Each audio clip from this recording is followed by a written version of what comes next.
skipping before. If you have any questions during the presentation, please type them in the chat box. I will bring them up during the presentation if necessary, or we will also have time for the questions at the end. To keep the quality of sound functional during the meeting, please mute yourself when you are not sharing. I may also mute the room whenever if necessary, but please remember to unmute when you wish to share. Before we get started, I would like to take you through the main motive of the webinar organized by Nepal Tarai Vidyarthi Navjagran Sangh Pulchok, the Career Talk Show, Episode 1. From the name of the event itself, we can get a clear idea about the main discussion of the program. The program will enlighten us with the ideas and steps to be taken after the graduation. And this talk series will basically cover up the job and the scholarship opportunities in the foreign countries for the engineering student by our special guests.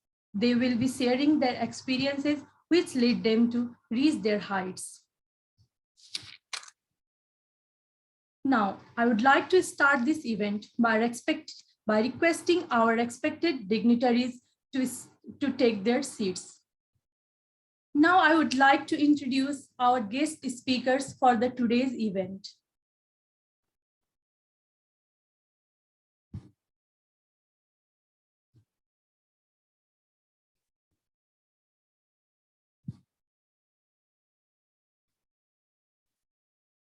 Please change the slide.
Now, I would like to introduce our guest speakers for the today's event. At first, I would like to introduce Mr. Sunil Jha, sir, who is the first Nepali Cisco certified internetwork expert who is currently in Germantown, MD, USA, originally from Sarlahi district. And he is the chief guest speaker of this program. Please welcome him. Now, I would like to introduce Kanhaiya Jaiswal, sir, who is a structural engineer at CSE, Tasmania, Australia, who has completed his BE in Civil Engineering from IOE Pulchok campus and Masters in Structural Engineering from Engineering Institute of Technology, Australia. Similarly, I would like to introduce our guest speaker, Ms. Sujita Chaudhary. She is a Grasshopper Bootcamp Scholarship 2021 holder and is currently working as a software quality assurance engineer at Teladoc Health. I would like to introduce our next guest speaker, Ajay Jaiswal, sir. He is a mechanical engineer and graduate research and teaching assistant at Auburn University and has completed his bachelor's from Pulchok campus and Masters in Mechanical Engineering from Auburn University. Similarly, I would like to introduce our next guest speaker, Suman Adhikari. He is a registered professional engineer currently working as a mechanical design engineer at Calgon Solutions. He is the founder of Kafal Incorporation. Now, I would like to introduce the president of Nepal Tarai Vidyarthi Navajagran Sangh, Mr. Rahul Yadav.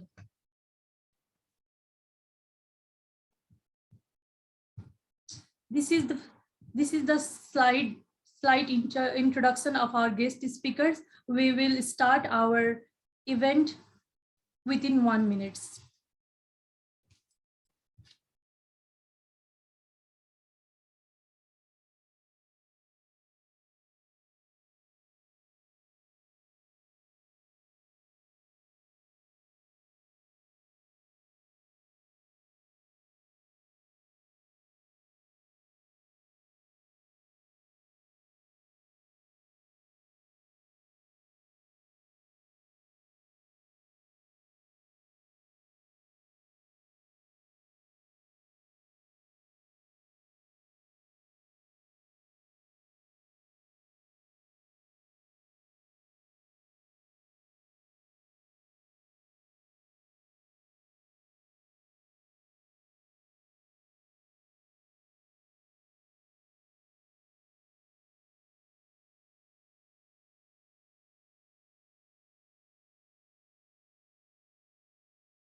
Now let's start today's webinar.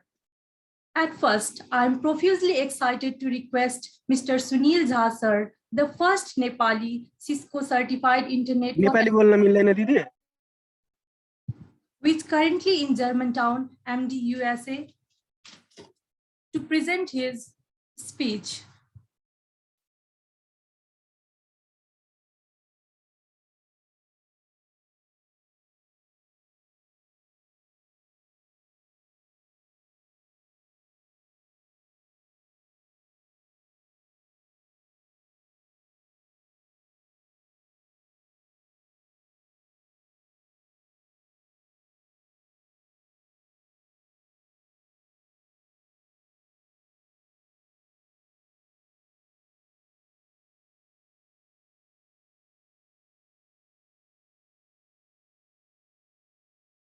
हजुर Sunil Jha sir देखिनुहुन्न हजुरहरूले अरु कुनै नामबाट join गर्नुभएको छ भने हेर्नु होला है म्युट अल गरिरहेको छु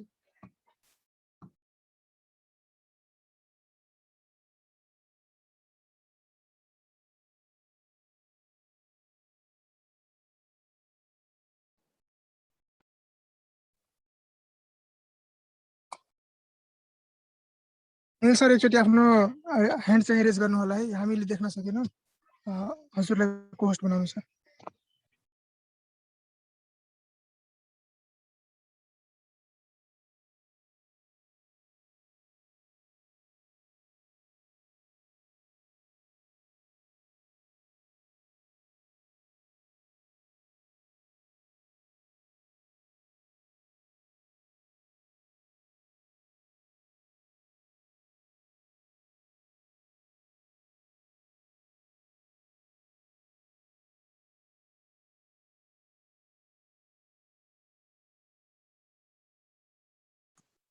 Hello? Hello? Hello, sir. Yes, sir, you are audible now. ए मेरो आवाज सुनिन्छ त हजुर सर ल सबैलाई नमस्कार है त नमस्कार सर नमस्ते सर नमस्ते यो अलिकति यो अनम्युट गरेको थियो एडमिनले त्यो भएर चाहिँ नि यताबाट चाहिँ नि कुराहरु चाहिँ सुनिन्थेन सुनिन्छ सर सुनिन्छ एकदम क्लियर सुनिन्छ सर ल थ्यांक यू यो चाहिँ नि सबै भाइहरुलाई चाहिँ नि साथीहरुलाई चाहिँ नि जुन एउटा यो अर्गनाइज गर्नु भएन यसको लागि म धन्यवाद दिन चाहन्छु सबै साथीहरुलाई र म आफ्नो बारेमा भन्दाखेरि अब मैले मेरो जोर्नी कसरी भयो भन्दाखेरि पुल्चोकबाटै भएको होइन। मेरो जन्मस्थल चाहिँ सर्लाहीको सिमरा गाविस भयो होइन। र त्यहाँबाट चाहिँ म चाहिँ त्यहाँको नजिक कोरिता स्कुलमा चाहिँ आफ्नो हाई स्कुल बिताएँ। त्योभन्दा पहिले पनि भरतबा स्कुल थियो, त्यहाँ चाहिँ प्राइमेरीको एउटा एजुकेसन प्राइमेरी स्कुल सकियो होइन। त्यहाँ सिधाएर कोरितामा हाई स्कुल भयो। त्यसपछि चाहिँ पुल्चोकमा आएँ होइन। ओभरसियर पनि मैले पुल्चोकबाट गरेको हो। र त्यहाँ चाहिँ 1-2 वर्ष जागिर खाएर चाहिँ पुल्चोकबाट मैले चाहिँ बी पास गरेको 89 ब्याच हामी चाहिँ। र त्यसपछि चाहिँ के भयो भन्दाखेरि अब त्यही हो, उच्च के भन्छ शिक्षा चाहिँ हासिल गर्ने क्रममा चाहिँ आफू चाहिँ अमेरिकातिर आयो होइन। किनभने यसको पनि ठुलो कहानी रहेछ, एउटा स्टोरी रहेछ। किनभने सबै कुराहरू चाहिँ त्यसै सजिलो चाहिँ हुँदैन। र त्यसपछि अमेरिका आएपछि यहाँ पनि एउटा के भने एउटा स्ट्रगलको लाइफ भयो। त्यसपछि एजुकेसन कन्टिन्यू गरियो र त्यसपछि मैले मास्टर डिग्री पढ्ने गएँ होइन। सिभिलमा भर्ना लिएँ। त्यसपछि कम्प्युटर साइन्समा गएँ। त्यसपछि चाहिँ के भन्दाखेरि म मास्टर डिग्री चाहिँ ड्रप आउट हो। र त्यो छाडेर चाहिँ मैले चाहिँ सिस्को सिसिआईको प्रोग्राम सिस्कोबाट जुन सञ्चालित छ त्यसमा चाहिँ इन्भल्भ भएँ। र त्यसपछि त्यसमा चाहिँ मैले आफ्नो चाहिँ त्यो प्रोग्रामलाई चाहिँ कम्प्लिट गरेर चाहिँ एउटा चाहिँ आफ्नो एउटा आइडी बनाउन सफल भएँ। र कम्प्लिटली चाहिँ आइटीको फिल्डमा नै सबै कुराहरू चाहिँ म त्यसमा इन्भल्भ भएँ काम गर्नलाई। सबै कुराहरू चाहिँ त्यो आइटीको एक्सपर्ट भन्दाखेरि A to Z भन्दाखेरि कसरी नेटवर्कहरू सफ्टवेयरहरू होइन, एउटा सुरुमा वेब पेजदेखि लिएर चाहिँ नि एउटा डाटा इन्टर गर्नदेखि एक ठाउँबाट अर्को ठाउँमा के गरिन्छ सबै डिजाइनहरू चाहिँ म त्यसमा लागेँ कम्प्लिटली। त्यसको पनि आफ्नै जोर्नी रहेछ। र यो चाहिने भन्दाखेरि मेरो एउटा के भन्छ नेपालदेखि अमेरिकासम्मको मेरो चाहिँ एउटा जोर्नी सर्ट डिस्क्रिप्सन भयो। अब मैले चाहिँ अब के भन्दाखेरि 2-4वटा कुराहरू चाहिँ जुन भाइहरूले चाहिँ यो राख्नुभएको छ प्रोग्राम होइन, जब र के भन्छ त्यो scholarship opportunity out of foreign country भनेर चाहिँ भन्दाखेरि यो उत्सुकता चाहिँ के हुन्छ सबैमा लागेको हुन्छ कि हामीलाई मलाई पनि थियो। जब म कलेजमा पढ्थेँ सानो हुँदाखेरि, त्यो जब कलेजमा 4th इयरमा थिएँ होइन, त्यसपछि एउटा उत्सुकता लागिरहेको थियो मैले कि कसरी एउटा के भन्छ आफू पनि पढ्न पाइएला। अहिले त धेरै कलेजहरू छ नेपालमा, तर म जुन बेला थिएँ त्यो बेलामा पुल्चोक मात्रै छ एउटा कलेज। र त्यो पनि त्यहाँ चाहिँ एउटा इन्ट्रान्स लिएर चाहिँ भर्ना गरिन्थ्यो होइन। तर म चाहिँ के ब्याकग्राउन्ड पढेँ भन्दाखेरि ओभरसियर ब्याकग्राउन्डबाट पढेँ चाहिँ। ओभरसियरबाट पढेकोलाई चाहिँ नि पुल्चोकले मात्रै भर्ना लिन्छ, अरू ठाउँमा चाहिँ भर्नै लिँदैन भन्छ। र के भन्छ we can't even go out of country to होइन गेट आवरसेल्फ एजुकेटेड होइन, no other institution will admit us भन्दाखेरि एउटा के भयो भन्दाखेरि एउटा लिमिट भयो कि एउटा चाहिँ कि पुल्चोकमा मात्रै भर्ना भएपछि मैले चाहिँ एउटा ब्याचलर डिग्री गर्न सक्छु, अन्यथा मैले चाहिँ गर्न सक्दिनँ भन्दाखेरि एउटा ओभरसियरबाट चाहिँ पुल्चोक भन्दाखेरि त्यो क्रम चाहिँ मलाई लागेको थियो कि वास्तवमा यो लाइफ चाहिँ धेरै गाह्रो रहेछ। त्यो पुल्चोकमा भर्ना भइएन भने त लाइफ सिद्धिहाल्यो नि। अब ओभरसियर भएर बस्नु पर्यो, काम गर्नु पर्यो। तर आफूले एउटा पढ्ने इच्छा लागेको थियो कि कसरी पढ्ने होला मैले चाहिँ। It's kind of very struggles life हो चाहिँ नेपालबाट चाहिँ पनि इन्ट्रान्समा फेल भइयो। अब के गर्ने होला फेरि, अनि त्यहाँ पनि 2-3 चोटि ट्राई गरियो एकचोटि। र तेस्रो चोटिमा चाहिँ मैले आफ्नो नाम चाहिँ पुल्चोकमा निकालेँ।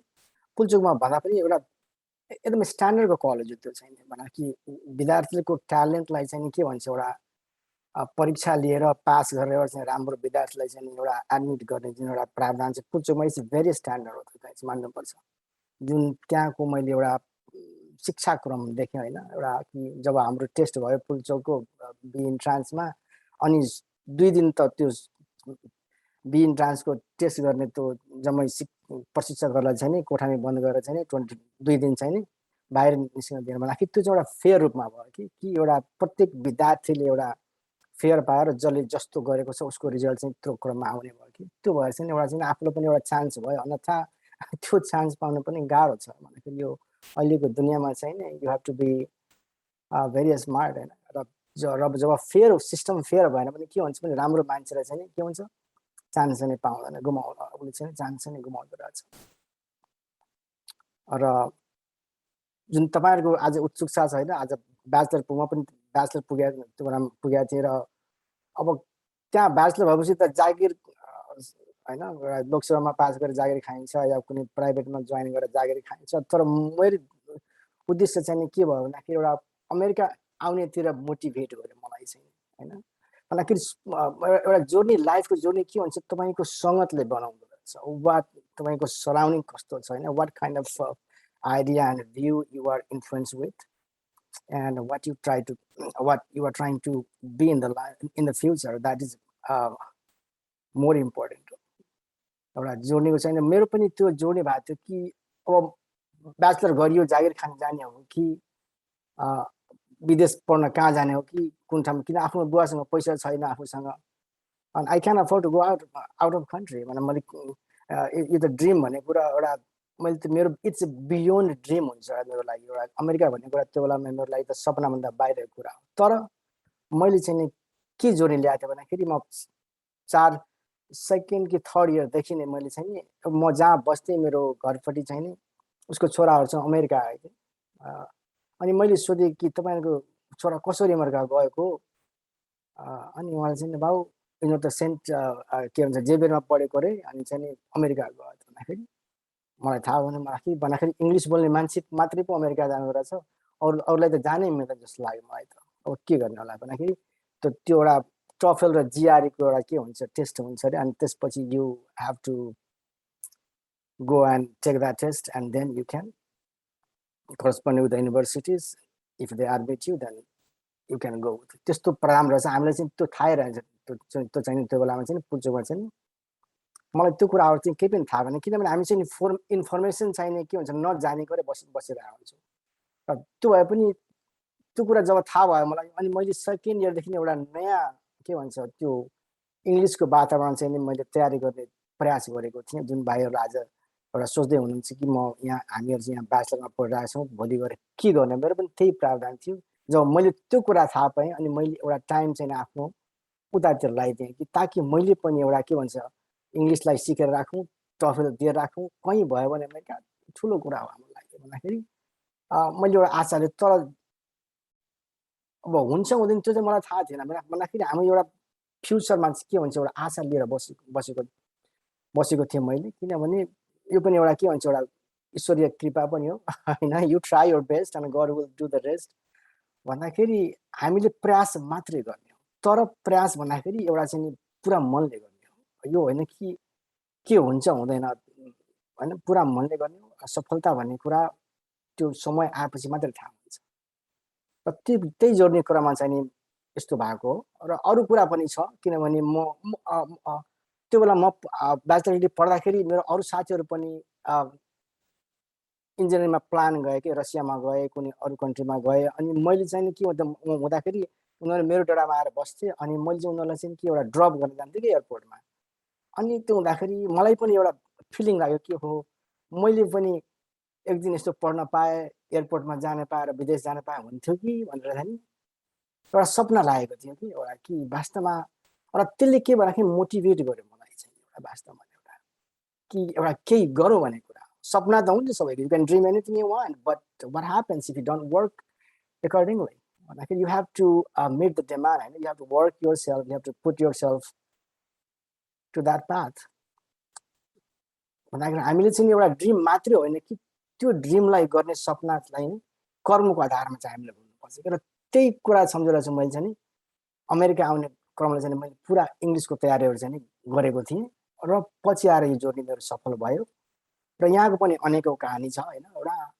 भए पनि एउटा आफ्नो ट्रु डेडिकेसन जो म सिभिल इन्जिनियरबाट आएको हो वास्तव भन्ने भने तर यहाँ चाहिँ म I was completely I just finish 1 year of civil engineering in Tennessee State University and then I moved to Middle Tennessee State. I joined the computer science long back in 1997 or 98 and then I attended only for 1 year. Then I ran out of money.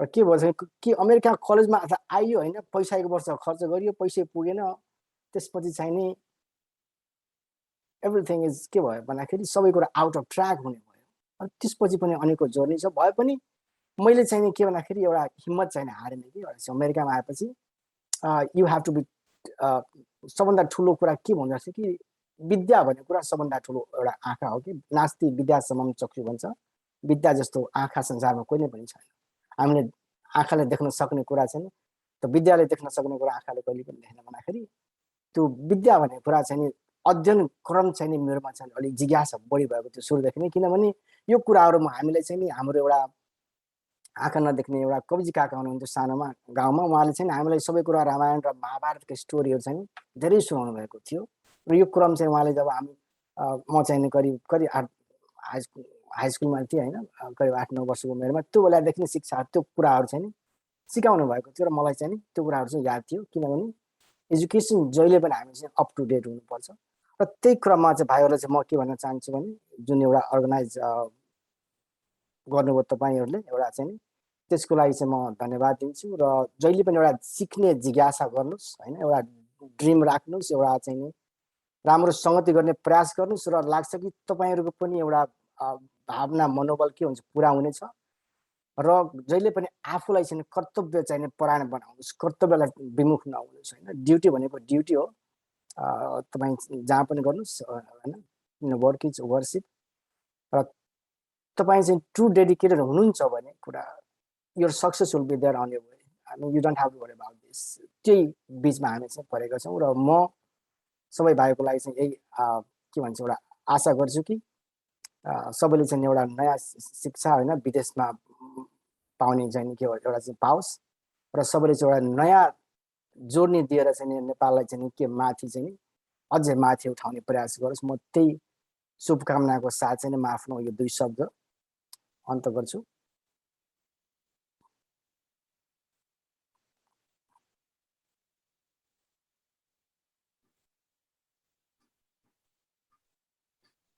धन्यवाद Sunil Jha sir हजुरले आफ्नो अत्यन्तै बहुमूल्य वचनहरू हामी माझ राखेर हामीलाई अझ अगाडि बढ्ने प्रेरणा दिनुभएको छ त्यसको लागि एकदम कृतज्ञता व्यक्त गर्न चाहन्छु सरको लागि केही क्वेरिजका क्वेशनहरू थियो हजुरले यी कुराहरू एन्सर गर्दिन पर्यो हुन्छ विद्यार्थीहरूबाट के क्वेशन आएको छ भने हाम्रो नेपालमा यो सिस्को एक्जाम सेन्टर जुन हजुरले पास गरेर अहिले त्यत्रो एचिभ गर्नुभएको छ जुन लेभलमा पुग्नु भएको छ त्यसको एक्जाम सेन्टरहरू चाहिँ नेपालमा कता छ नेपालमा अहिले चाहिँ छैन मैले जस्तो देखा इन्डियाको चाहिँ बेङ्गलोरमा चाहिँ एउटा छ होइन अहिलेसम्म पनि सिस्कोले रहेको किनभने सिस्को चाहिँ नेटवर्किङ चाहिँ 70% त्यो चाहिँ ग्लोबली चाहिँ यसले कभर गर्दो रहेछ त्यो भएर चाहिँ इन्डियामा एउटा मात्रै छ नेपालमा अहिलेसम्म आई थिङ्क इस्टाब्लिस गरेको छैन यतातिर जहाँसम्म मलाई थाहा छ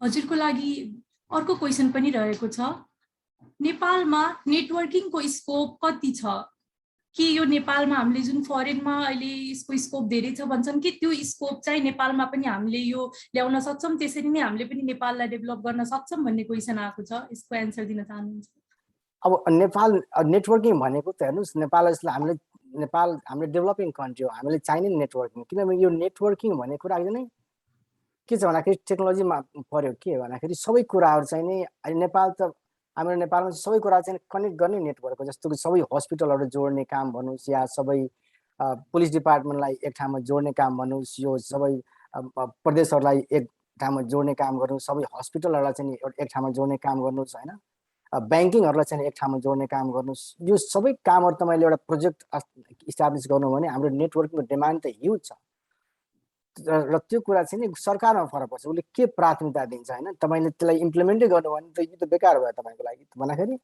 नेटको डिमान्ड त हायर हो नि तपाईँ त खालि तर त्यो चाहिँ नि अब के छ भने यो अलिकति महँगो होइन आइटी फिल्डमा चाहिँ सबै कुराहरू महँगो हुँदो रहेछ त्यो भएर चाहिँ नि एउटा इन्डिभिजुअलले गर्न चाहिँ अलिकति गाह्रो हुन्छ कि you can afford to do that भन्दाखेरि एउटा हायर लेभलमा एउटा इन्स्टिट्युसन भनौँ या एउटा सरकारी निकायबाट चाहिँ सुरुवात भयो भने के हुन्छ यसले चाहिँ एउटा ठुलो रूप लिन्छ अब विकसित देशहरूमा हेर्नुहोस् तपाईँ सबै एभ्रिथिङ इज नेटवर्किङ सबै तपाईँ हाम्रो यो एउटा सबैभन्दा ठुलो नेटवर्किङ त ग्लोबल इन्टरनेट पर्यो होइन त्यसपछि चाहिँ नि बाँकीहरू के भन्छ एउटा चाहिँ नि उनीहरूको आफ्नो फ्रेन्चाइज छ कनेक्टेड इच इन्स्टिट्युसन होइन कि त्यो त्यसरी हामी गर्ने भने त्यो एउटा ह्युज डिमान्ड तपाईँको हाम्रो त कतिवटा धेरै एक्सपर्टहरू चाहिन्छ नेपालमा चाहिँ तर त्यो चाहिँ इम्प्लिमेन्ट गर्न सक्नु पर्यो कि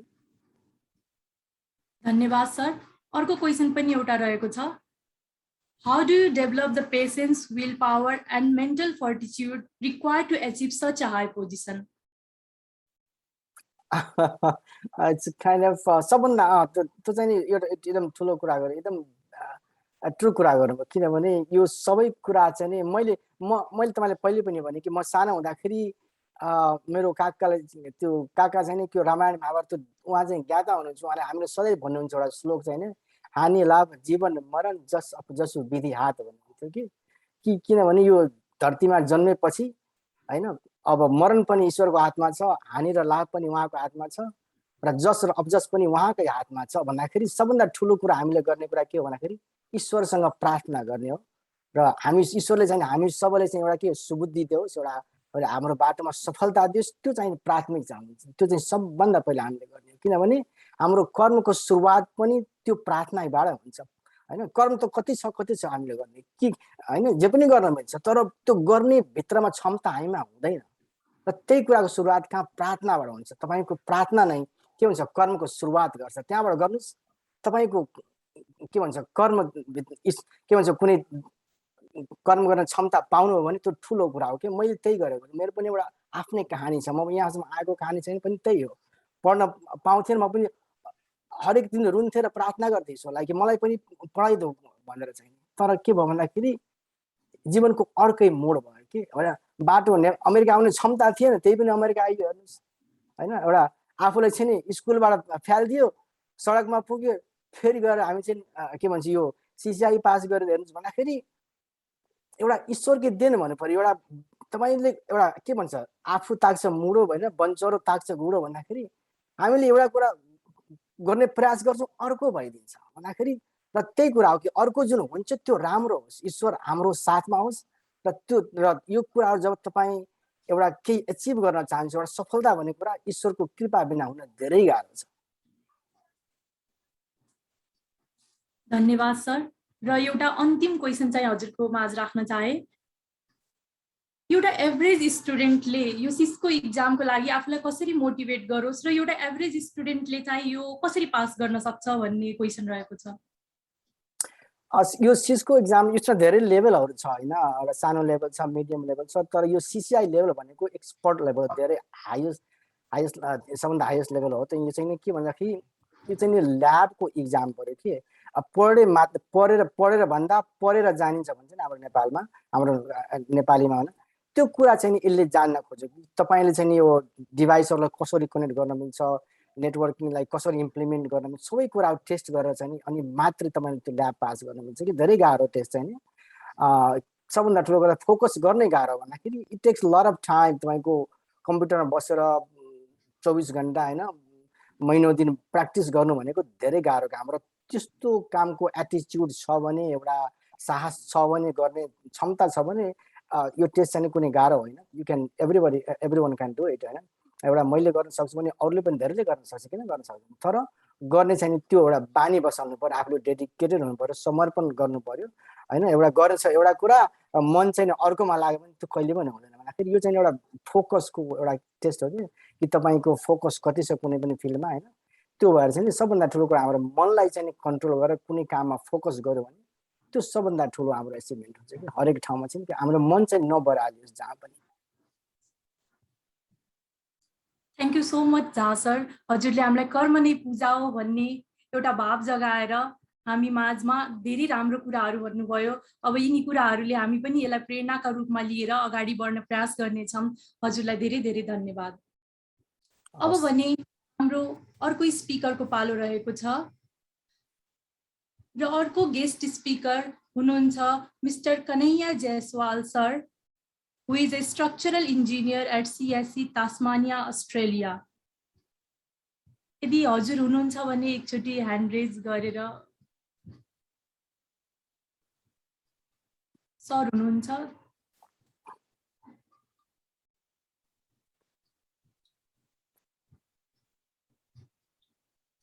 हेलो हेलो। यस कन्हैया सुन्न सक्छौँ हामीले चाहिँ। ल त ल, जस्ट अ सेकेन्ड है।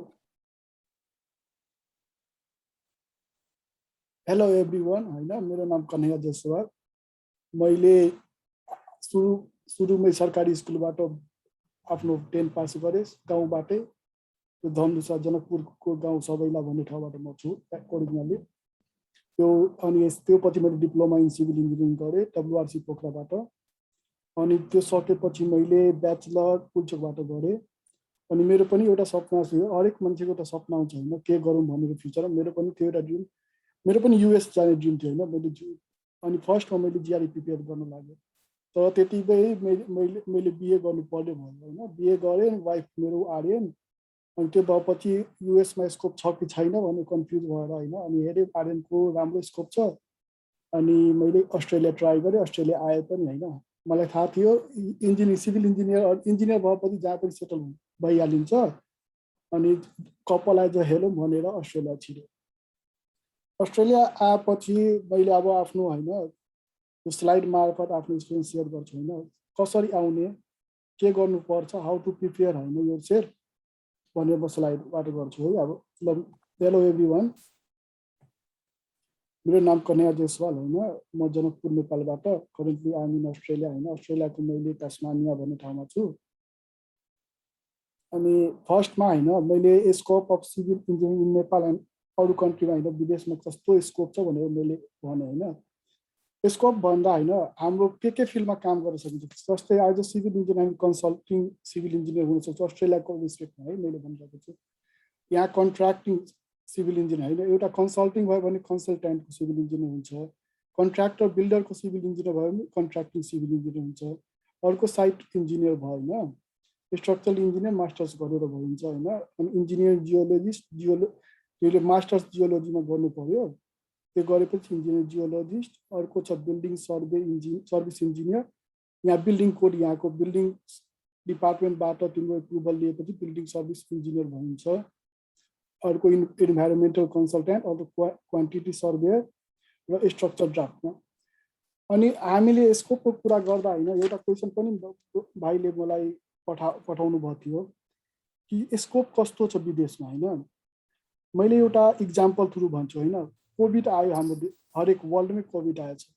कोभिड आउँदा सबभन्दा पहिला इकोनोमी डाउनफल भयो, हरेक मान्छे डरायो होइन, हरेक इन्डस्ट्रीमा एकचोटि खस्यो, जब पनि मान्छेको टन्नै गयो।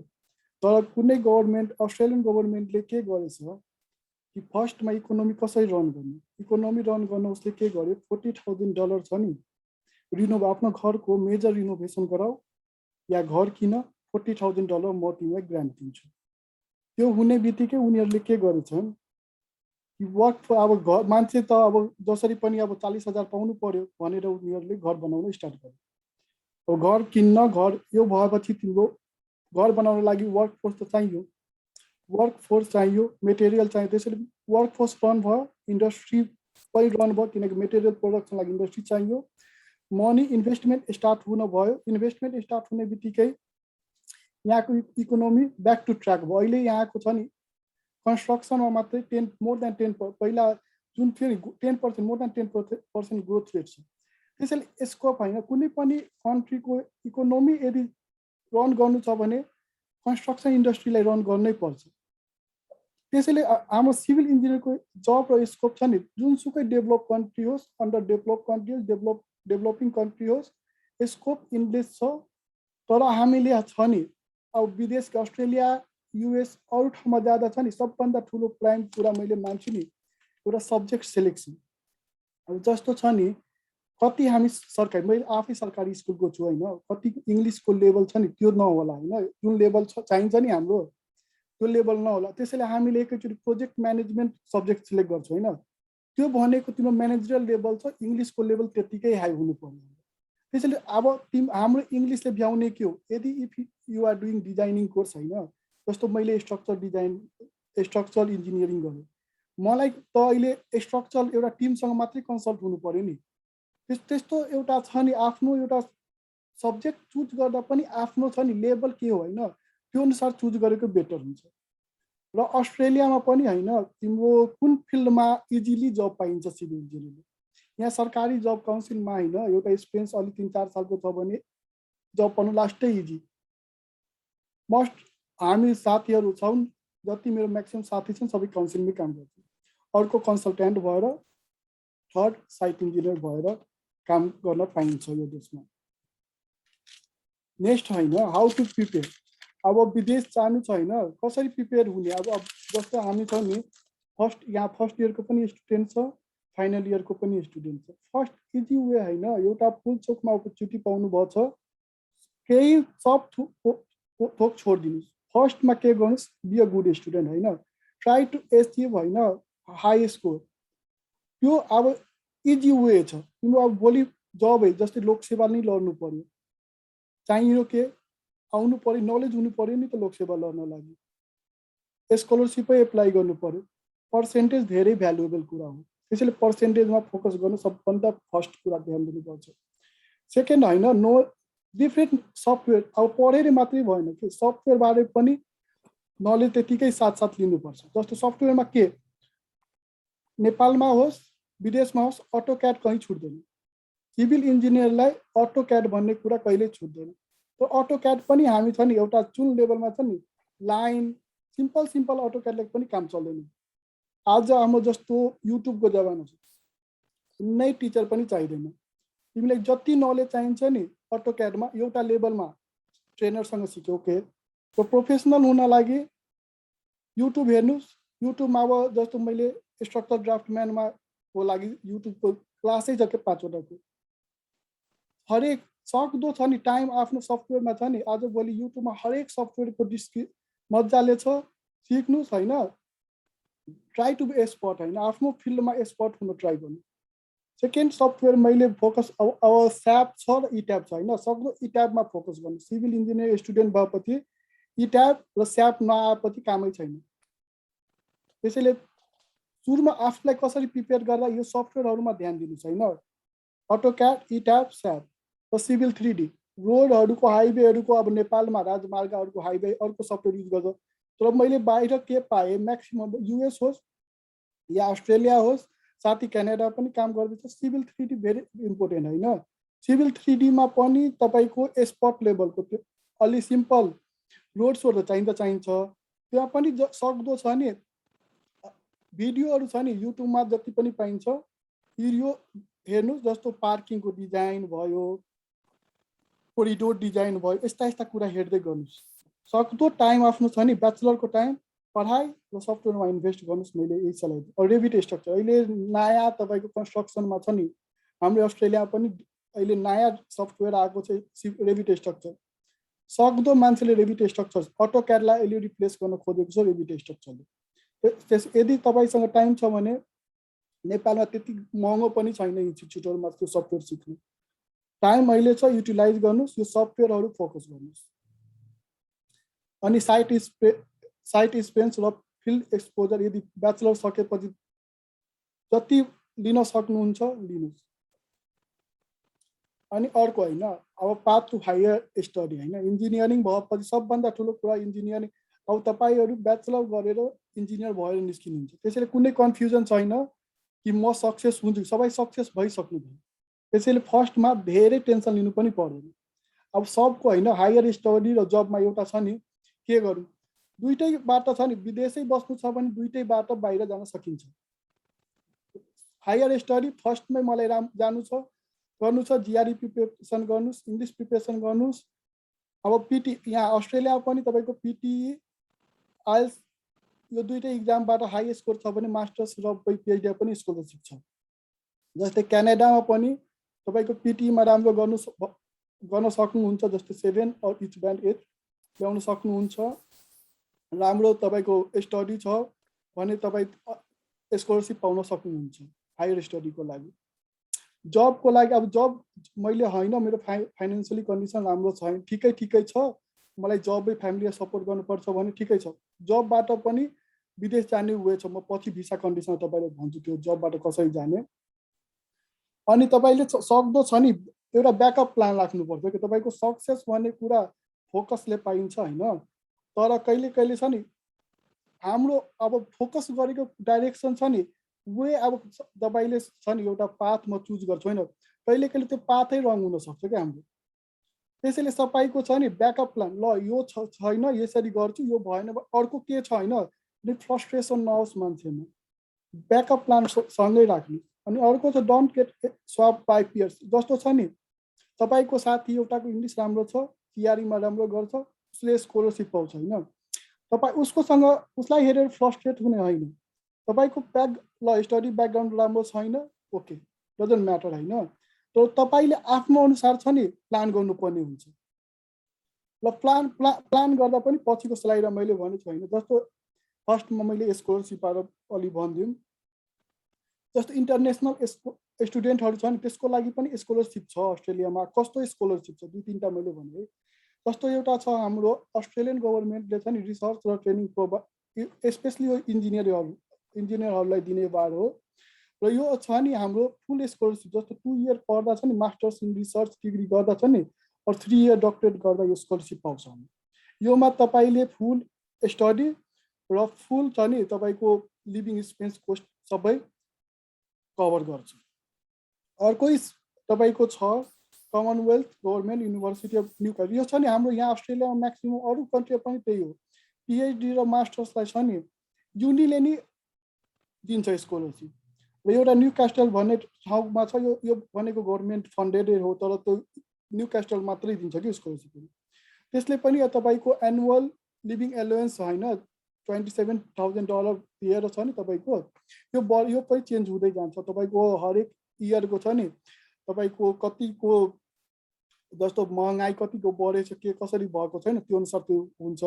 त्यसैले एउटा स्कलरसिप। अर्को स्कलरसिप हाम्रो छ नि वुमेन डेभलपिङ कन्ट्रीको वुमेनको लागि छ। अर्को मोनास मेरिट स्कलरसिप। त्यस्तो टन्नै स्कलरसिप छ। जस्तो अब आजभोलि त हाम्रो नेटको जमाना छैन, एकचोटि यो स्कलरसिप इन अस्ट्रेलियाको भनेपछि आउँछ। अस्ट्रेलिया होइन जुनसुकै कन्ट्रीको स्कलरसिप हेर्न आफ्नो इलिजिबिलिटी हेर्ने होइन, मेरो कस्तो छ त्यो अनुसार सर्च गर्दा छ नि पाइन्छ। अस्ट्रेलिया र क्यानाडामा सक्दो तपाईँले जिआरई गर्नु पर्दैन, पिटिई र आइएल्स छ नि राम्रो स्कोर ल्याउन सक्नुहुन्छ भने इट्स अल राइट होइन। तपाईँले राम्रो ब्याकग्राउन्ड छ र पिटिई स्कोर राम्रो, इङ्ग्लिस स्कोर राम्रो छ भने तपाईँले स्कलरसिपको लागि एप्लाई गर्न सक्नुहुन्छ। त्यस्तै अब नेक्स्ट टाइम होइन how to plan for Australia. मैले अस्ट्रेलियाबारे भने होइन, कसरी अस्ट्रेलिया आउन प्लान गर्ने। फर्स्ट तपाईँको स्टुडेन्ट भिसा एप्लाई गर्ने होइन, त्यो सबैले गर्छ, त्यो बिट एक्सपेन्सिभ होइन बट इजी हो। मान्छे यहाँ अस्ट्रेलिया स्टुडेन्ट भिसामा आउँछन् र बस्छन्, पछि जब पनि पाउँछन्, पिआर पनि पाउँछन्। मैले पनि त्यही बाटो आएको। अर्को छ होइन डाइरेक्ट पर्मानेन्ट रेजिडेन्स। तपाईँको छ नि यो छ नि जसको अब मैले पास गरेपछि जब गर्नै पर्ने हुन्छ। तपाईँले मैले हायर एजुकेसन त्यो राम्रो हायर एजुकेसन मैले एफोर्ड गर्न सक्दिनँ, मेरो एजुकेसनल ब्याकग्राउन्ड ठिकै छ, मेरो त्यति साह्रो पर्सेन्टेज पनि छैन, ओके त्यसको लागि डाइरेक्ट पर्मानेन्ट रेजिडेन्टको डाइरेक्टै अप्सन छ। यो खासै पैसा पनि लाग्दैन। त्यसको लागि मेन के हो तपाईँले इङ्ग्लिस त टेस्ट दिनै पर्यो। अब यहाँ पोइन्ट सिस्टम छ होइन, मिनिमम 65 पोइन्ट हो। त्यो पोइन्ट सिस्टममा एज के डिटेल्समा नजाउँ होइन, जसलाई चाहिन्छ मलाई मेसेज गर्दा हुन्छ, म डिटेल भनिदिन्छु। तर त्यस्तोमा होइन तपाईँको 3 year more than 3 year experience यदि फिल्ड एक्सपिरियन्स छ भने क्वालिफाई गर्न इजी हुन्छ र त्यो मान्छे अस्ट्रेलियामा आएर सेटल पनि इजी हुन्छ।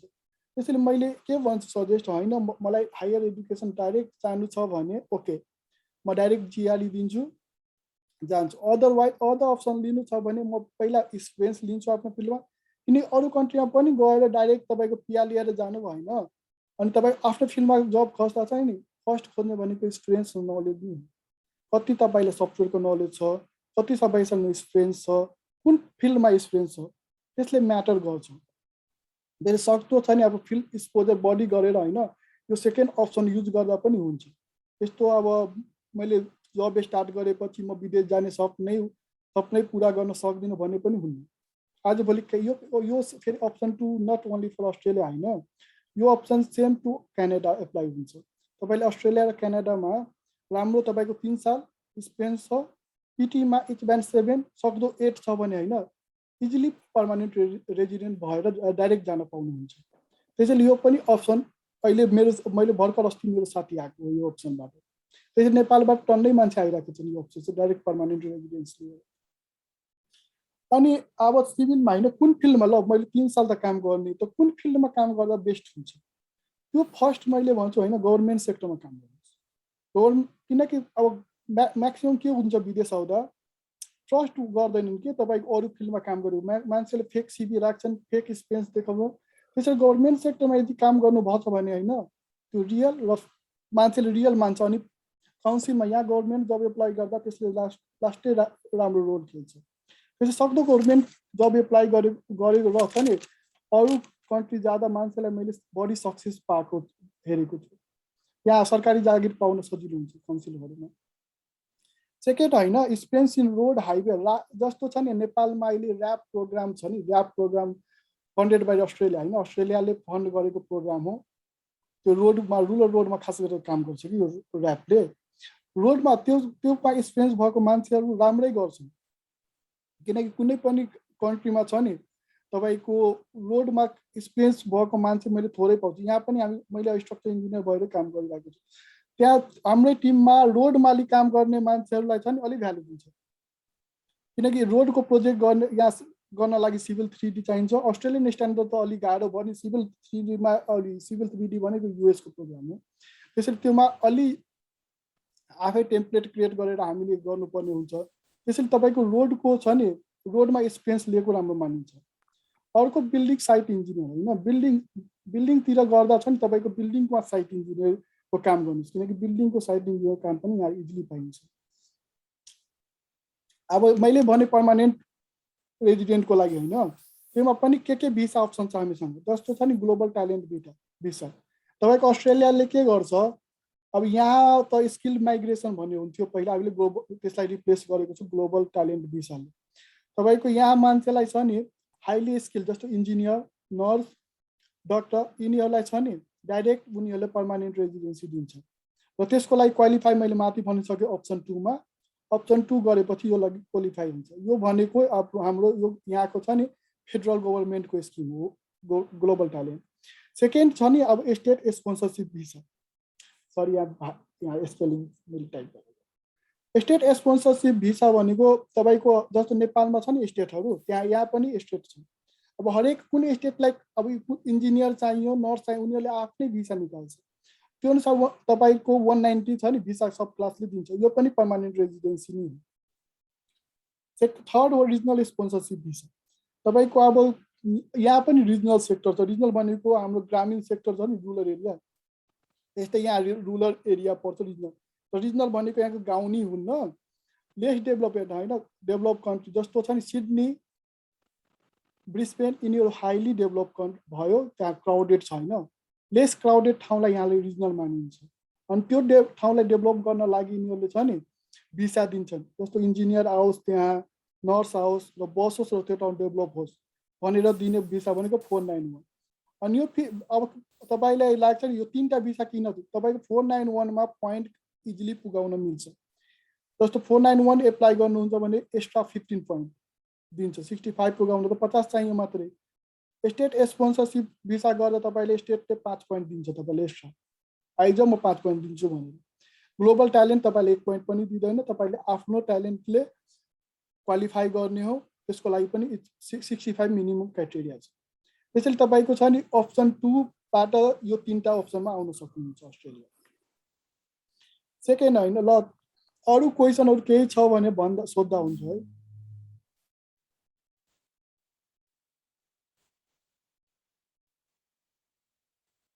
Hello hello Sir, we are catching it. Kaniya Jaiswal sir, yes for sharing your experiences and providing us knowledge about the scope of civil engineering, how to prepare for it, and scholarships. Okay अरू केही question छ कि एउटा हजुरको लागि question के रहेको छ भने हामीले अहिले चाहिँ भन्नाले अब जस्तै गभर्नमेन्टको लागि पनि प्रिपेयर गरिरहेको छौं अनि कतैबाट प्राइभेट जबको हामीलाई अफर आइरहेको छ भने के गर्दा ठीक होला प्राइभेट जबै गर्दा ठीक होला या अलिकति वेट गरेर हामी उसको लागि के भन्छन् गभर्नमेन्ट जबको लागि प्रिपेयर गर्दा नै ठीक होला होइन यस्तो छ कि अब हामी सर्ट टर्म सोध्छौँ कि लङ टर्म सर्ट टर्म मलाई होइन 3-4 सालको एक्सपिरियन्स चाहिन्छ बाहिर जानु छ भने प्राइभेट जब ओके होइन तर लङ टर्ममा होइन मलाई थाहा छ नेपालै बस्नु छ नेपालमै केही गर्नु छ भने गभर्नमेन्ट जबलाई नै प्रायोरिटाइज गर्दा राम्रो हुन्छ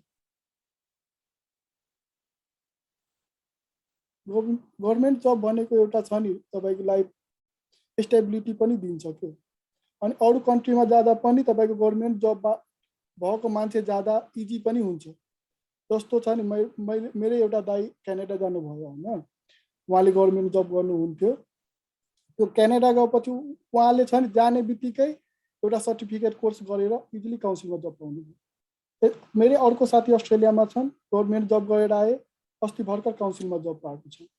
त्यसैले मैले फिल गरेँ होइन, गभर्मेन्ट जबको जहाँ पनि भ्यालु हुँदो रहेछ। किनकि गभर्मेन्ट जब गरेको मान्छेले छ नि एटलिस्ट बिल्डिङ कोड त्यहाँको रुल्स एन्ड रेगुलेसन थाहा पाएको हुन्छ होइन। अनि कुनै कन्ट्री लगभग एउटै रुल्सले चल्छ कि। त्यसरी गभर्मेन्ट जबमा काम गरेको मान्छेलाई अरू कन्ट्रीमा गएर सेटल हुन इजी हुन्छ जस्तो लाग्छ मलाई।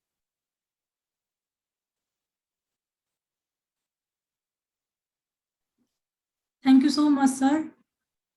अरू केही क्वेरिजहरू रह्यो भने म फेरि हजुरलाई एकचोटि बोलाउने छु। Thank you. Now it's time for the next speaker. Now I'm delighted to introduce our third speaker, Ms. Sujita Chaudhary, who is awarded with GSC 2021 scholarship and is currently working as a software quality assurance engineer at Teladoc Health. I would like her to present her views and ideas about career types, educational pathway, and skill needed for a workplace. Thank you. नमस्ते सबैजनालाई। मेरो नाम सुजिता चौधरी र अहिले चाहिँ म software क्युए engineer टेलाडक हेल्थमा काम गरिरहेको। मैले युएसमा चाहिँ डकोटा स्टेट युनिभर्सिटीबाट कम्प्युटर साइन्समा मास्टर कम्प्लिट गरेको भर्खरै, like it's just been less than a year. So मैले चाहिँ मेरो आजको यो सेसनमा मोस्टली चाहिँ एज अ स्टुडेन्ट युएस कसरी अप्लाई गर्ने त and how you can prepare for that भन्ने कुरामा धेरै फोकस गर्छु जब भन्दा पनि। किन भन्दा म आफू चाहिँ कम्प्युटर साइन्स ब्याकग्राउन्ड भएकोले जब market almost it's like same everywhere. Like of course यहाँ धेरै अपर्च्युनिटी होला, तर धेरै जसो कुरा रिलेटेबल भएर चाहिँ त्यो चाहिँ लास्टमा म ओरली कभर गरौँला। बट मोर चाहिँ मैले कसरी अप्लाई गर्ने त एज अ स्टुडेन्टमै कभर गर्न खोज्छु। So let's start.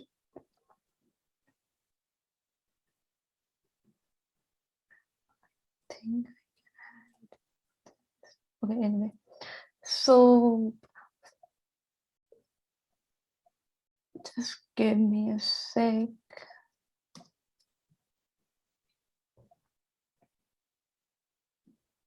मेरो स्क्रिन भिजिबल छ? एकजनाले कन्फर्म गरौँ त प्लिज। है ओके। सो मैले त्यही भएर टाइटलमा एकदम क्लियर राखिदिएको थिएँ, ग्रेजुएट स्टडीको लागि कसरी एप्लाई गर्ने। सो तपाईँहरूमध्ये कसैले मेरो यो सेसन पहिला नै अटेन्ड गर्नु भएको छ भने एक्ज्याक्टली सेम कन्टेन्ट हुनेछ। So you are free to leave if you want to particular this session. I'm sure अरू प्रेजेन्टरहरूको सेसन तपाईँलाई एकदम नै हेल्पफुल हुनेछ। सो फर्स्ट स्टेप के हो त भन्दा तपाईँले चाहिँ युएसमा एज अ स्टुडेन्ट तपाईँ मास्टर्स अनि मेरो यो सेसन मास्टर्सको लागि पनि धेरै फोकस हुनेछ।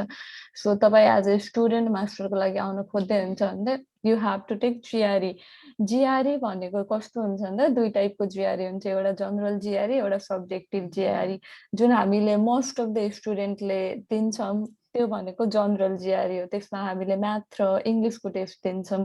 अर्को भनेको सब्जेक्टिभ जिआरई हुन्छ, त्यो भनेको लाइक तपाईँले इन्जिनियरिङको प्राय आई थिङ्क कुनै पनि फिल्डमा चाहिँदैन, कम्प्युटर साइन्स पढ्नलाई पनि चाहिँदैन। तर फर इक्जाम्पल कुनै युनिभर्सिटीमा you say if you go for PhD in physics तपाईँहरूले एउटा एक्स्ट्रा सब्जेक्ट पनि जिआरईमा इन्क्लुड गर्नुपर्छ, सो मेबी फिजिक्स। सो त्यसलाई चाहिँ सब्जेक्टिभ जिआरई भन्छन्। तर इन जनरली मैले पनि जनरल जिआरई दिएर आएको, म्याथ र इङ्ग्लिसको टेस्ट मात्र दिएर आएको। सो जिआरई किन चाहिन्छ भन्दा धेरै मान्छेमा यो कन्फ्युजन हुन्छ जिआरई के को लागि हो भन्ने कुरामा। सो जिआरई भनेको असिस्टेन्सी पाउनलाई चाहिने कुरा हो। असिस्टेन्सी भनेको के हो भन्दा स्कलरसिप र तपाईँले जुन फन्डिङ पाउनुहुन्छ त्यसलाई असिस्टेन्सिप भनिन्छ। यसको बारेमा हामी अर्को स्लाइडमा पनि डिटेलमा कुरा गरौँला। तर जिआरई भनेको जनरली असिस्टेन्टसिपको लागि चाहिने कुरा।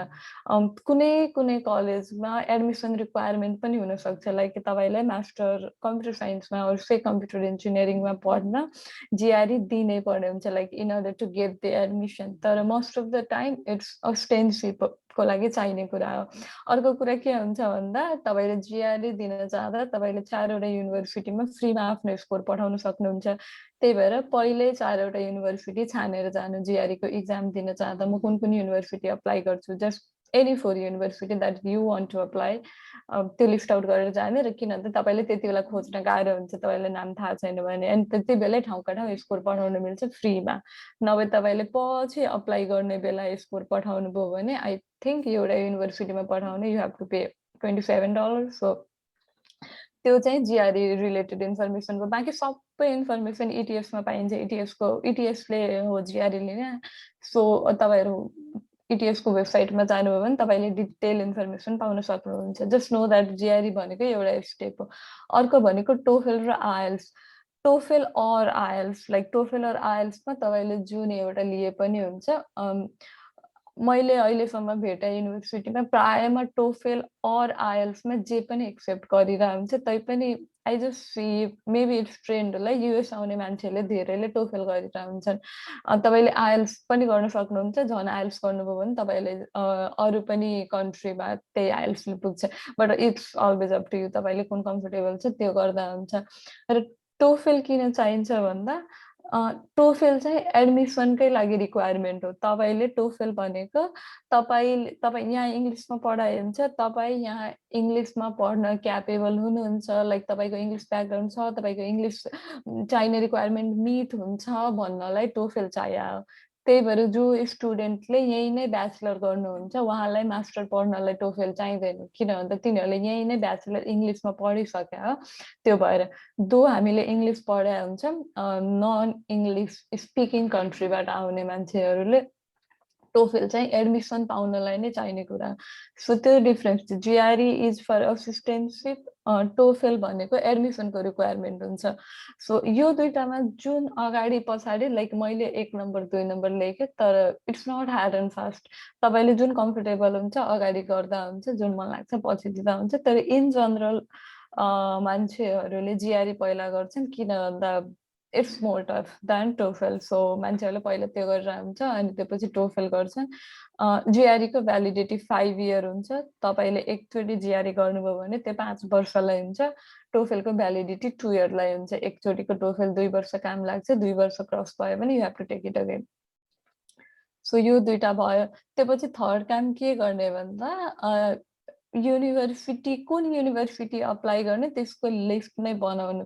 यो पनि एउटा सेक्सन अफ वर्क हो के, like just make a list स्प्रेडसिटमा गुगलमा यो युनिभर्सिटी यसको डेडलाइन कहिले छ भन्ने लिस्ट बनाउनु। तपाईँ युनिभर्सिटीहरूको इन्टरनेसनल स्टुडेन्ट सेक्सनमा जानुहुन्छ, त्यहाँ डेडलाइन हुन्छ। अनि युनिभर्सिटीको एक्सेप्टेन्स रेट हेर्नु, अब्सटेन्सिभ क्राइटेरिया हेर्नु। धेरै जसो युनिभर्सिटीले मास्टरलाई फन्डिङ दिन्छ कि दिँदैन, पिएचडीमा मात्र दिन्छ कि, त्यस्तो पनि युनिभर्सिटी हुन्छ पिएचडीमा फन्डिङ दिने मास्टरमा नदिने। और कतिमा फर्स्ट सेमेस्टरमा फन्डिङ दिँदैन, तपाईँ पहिला यहाँ आउनुपर्छ, त्यो सेमेस्टर पे गर्नुपर्छ र नेक्स्ट सेमेस्टरबाट फन्डिङ हुन्छ। सो त्यो कुराहरू चाहिँ सबै लिस्ट आउट गरेर राखेको राम्रो, स्पेसली डेडलाइन कहिले छ, एक्सेप्टेन्स रेट कति छ। एन्ड लुक फर पिपल जो चाहिँ तपाईँभन्दा अगाडि आउनु भएको छ। इन्टरनेसनल स्टुडेन्टहरू कतिको आएको छ नि त, नेपालीहरू कतिको लिइरहेको छ त, it's a kind of trend जस्तो हुन्छ कि एउटा युनिभर्सिटीमा कन्सिस्टेन्टली मान्छेहरू नेपाल और इन्डियाबाट आइरहेको छ भने नेक्स्ट इयर पनि लिन्छ, नेक्स्ट इयर पनि लिन्छ, किन भन्दा यता पनि तिनीहरूले रिक्वायरमेन्ट मिट गर्नुपर्ने हुन्छ डाइभर्सिटीको। So they try to take people from different country अनि डाइभर्स ब्याकग्राउन्ड। सो त्यो कुराहरू चाहिँ एकदमै लिस्ट आउट गरेर राख्नु। जति सक्नुहुन्छ युनिभर्सिटीहरू लिस्ट आउट गर्नु। लुक फर तपाईँको इन्ट्रेस्टको रिसर्च भइरहेको छ कि छैन। सो सबै लाइक द मोर डिटेल तपाईँले अहिले राख्नुभयो, तपाईँले अप्लाई गर्ने बेला उति नै सजिलो हुन्छ तपाईँसँग यो डिटेलहरू भयो भने। सो नाउ यो स्टेजसम्म हामीसँग जिआरई छ, हामीसँग टोफेल छ, वी नो हामीलाई कुन कुन युनिभर्सिटी अप्लाई गर्नुपर्ने छ, we have that list now. So बल्ल चाहिँ अब एप्लिकेसन प्रोसेस थाले हुन्छ।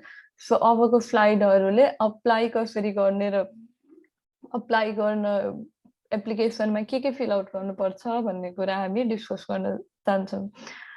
सो पहिलो कुरा के हुन्छ भन्दा तपाईँले चाहिँ एप्लिकेसनसँगै एउटा स्टेटमेन्ट अफ पर्पस बुझाउनु पर्ने हुन्छ। त्यसलाई एडमिसन लेटर पनि भनिन्छ, त्यसलाई एसए पनि भनिन्छ, एसओपी भन्छौँ हामी सर्टकटमा। त्यसले मेन के कुरा गर्न सक्नुपर्छ भन्दा त्यो लेटरमा तपाईँको यो सब्जेक्ट पढ्नु पछाडिको मोटिभेसन के हो त, तपाईँको फाउन्डेसनले कसरी तपाईँले सपोर्ट गरिरहेछ यो सब्जेक्ट पढ्न, तपाईँ कतिको मोटिभेटेड हुनुहुन्छ यो सब्जेक्ट लिन, कसरी सपोर्ट गरिरहेछ, तपाईँको ब्याकग्राउन्ड तपाईँको पहिलाको नलेजले तपाईँले कसरी सपोर्ट गरिरहेछ यो सब्जेक्ट पढ्न, त्यो युनिभर्सिटीको रिसर्चले तपाईँलाई कसरी हेल्पफुल हुन्छ त भन्ने सबै कुरा you know your purpose behind this course भन्ने कुरा चाहिँ तपाईँले एसओपीमा एक्सप्लेन गर्नुहुन्छ। एसओपी कस्तो हुनुपर्छ भन्ने कुरा त्यो प्राय एप्लिकेसन फिल गर्ने ठाउँमा राइट एसे अनि त्यसपछि हल्का 1-2 लाइन राखेको हुन्छ एक्सप्लेनिङ दिस थिङ भनेर केही पोइन्टहरू राख्दै हुन्छ। त्यो भनेको त्यो कुराहरू इन्क्लुड गर। काहीँ चाहिँ वर्ड लिमिट हुन्छ, लाइक 500 वर्ड लिमिट हुनसक्छ होइन। सो प्राय जनरल हुँदैन के, जस्ट इट्स नट द्याट एउटा एसओपी अनि एउटा बक्स राखेर त्यहाँ सबमिट गर भन्ने हुँदैन, अलि डिटेल राख्दै हुन्छ। त्यो भनेको तपाईँको एसओपीबाट के चाहिँ एक्सपेक्टेसन छ भन्ने कुरा चाहिँ पहिले नै काइन्ड अफ क्लियर गरिदिएको हुन्छ।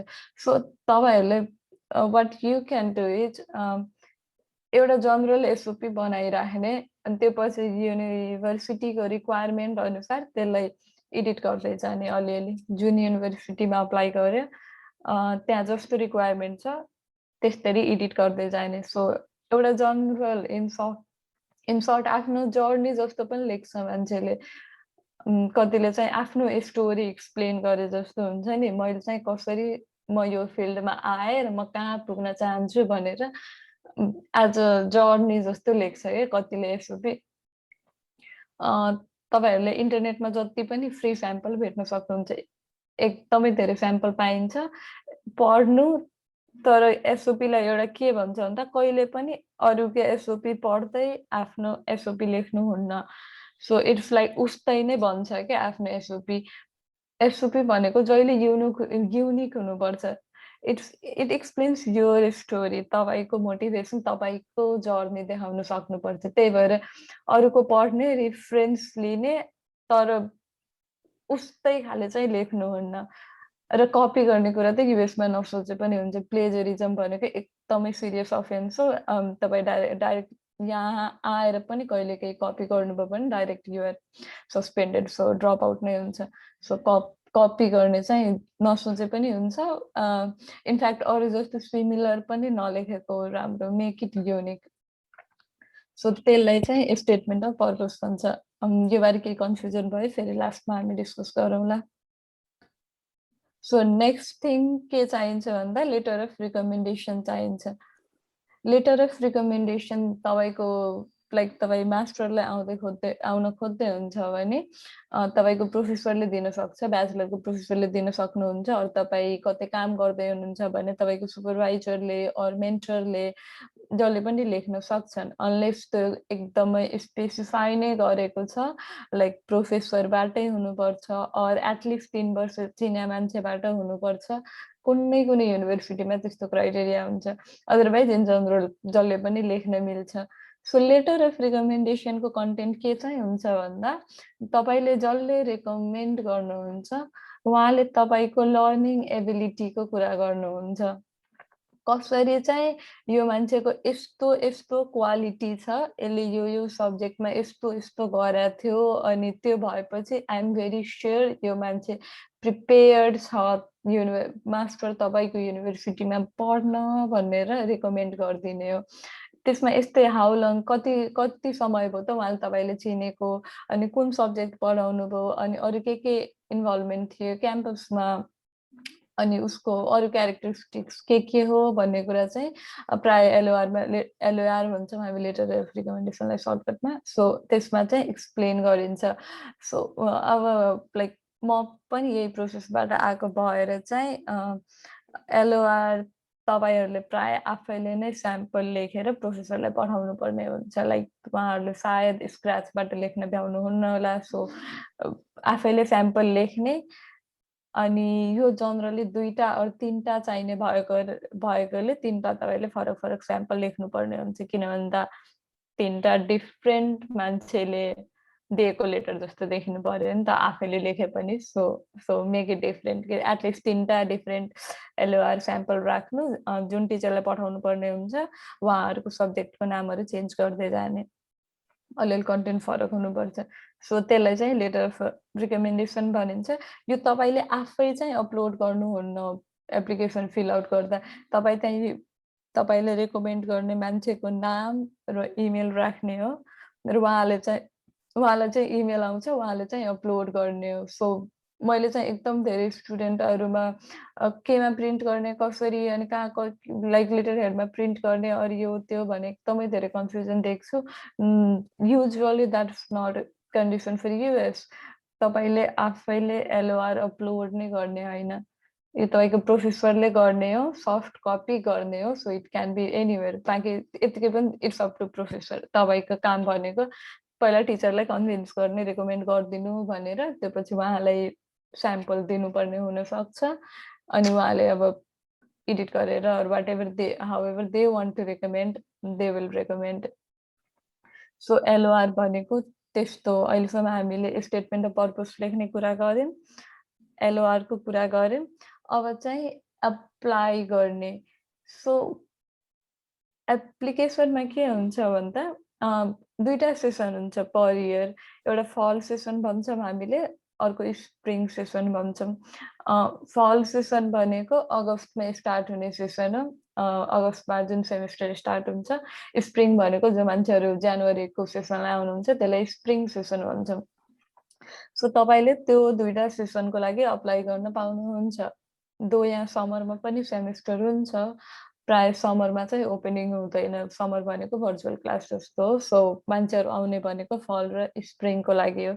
त्यसपछि अब हामीसँग एसओपी पनि छ, एलओआर पनि छ, हामीसँग जिआरई छ, टोफेल आइएल्स छ है। हामीलाई थाहा छ हामीलाई कुन युनिभर्सिटी अप्लाई गर्नु छ भन्ने कुरा सबै रेडी छ। So just start applying. अब त सबमिट, अब त जस्ट आफ्नो डिटेलहरू राख्ने, रेज्युमे राख्ने भन्ने कुरा मात्र हो। एप्लिकेसन सबमिट गर्दा एप्लिकेसन सबमिट गर्ने, स्कोरहरू पठाउने, त्यसपछि एसओपी एलओआरहरू सबमिट गर्ने। तपाईँको एप्लिकेसन कम्प्लिट त्यति बेला मात्र मानिन्छ जति बेला you have submitted everything. Like GRE स्कोरहरू भनेको तपाईँको इटिएस वेबसाइट थ्रु जाने कुरा हो र यिनीहरू जान टाइम लाग्छ धेरै। त्यही भएर अलिक बफर टाइम राख्नुपर्छ। कहिलेकाहीँ चाहिँ एप्लिकेसन सबमिट गर्ने डेडलाइन अलि पहिला हुन्छ, तर स्कोर पुग्नलाई अलि बफर टाइम राख्दा हुन्छ। सो त्यो कुराहरू पहिले नोट आउट गर्नुपर्ने हुन्छ, किन भन्दा अलि टाइम लाग्छ। अहिले ठाउँका ठाउँ पठाएर ठाउँका ठाउँ युनिभर्सिटीमा पुग्दैन। त्यस्तै एसओपी एलओआरहरू पनि कहिलेका चाहिँ प्रोफेसरहरूले नभ्याउन सक्नुहुन्छ र ढिला हुन सक्छ। त्यही भएर त्यो बफर राख्नु।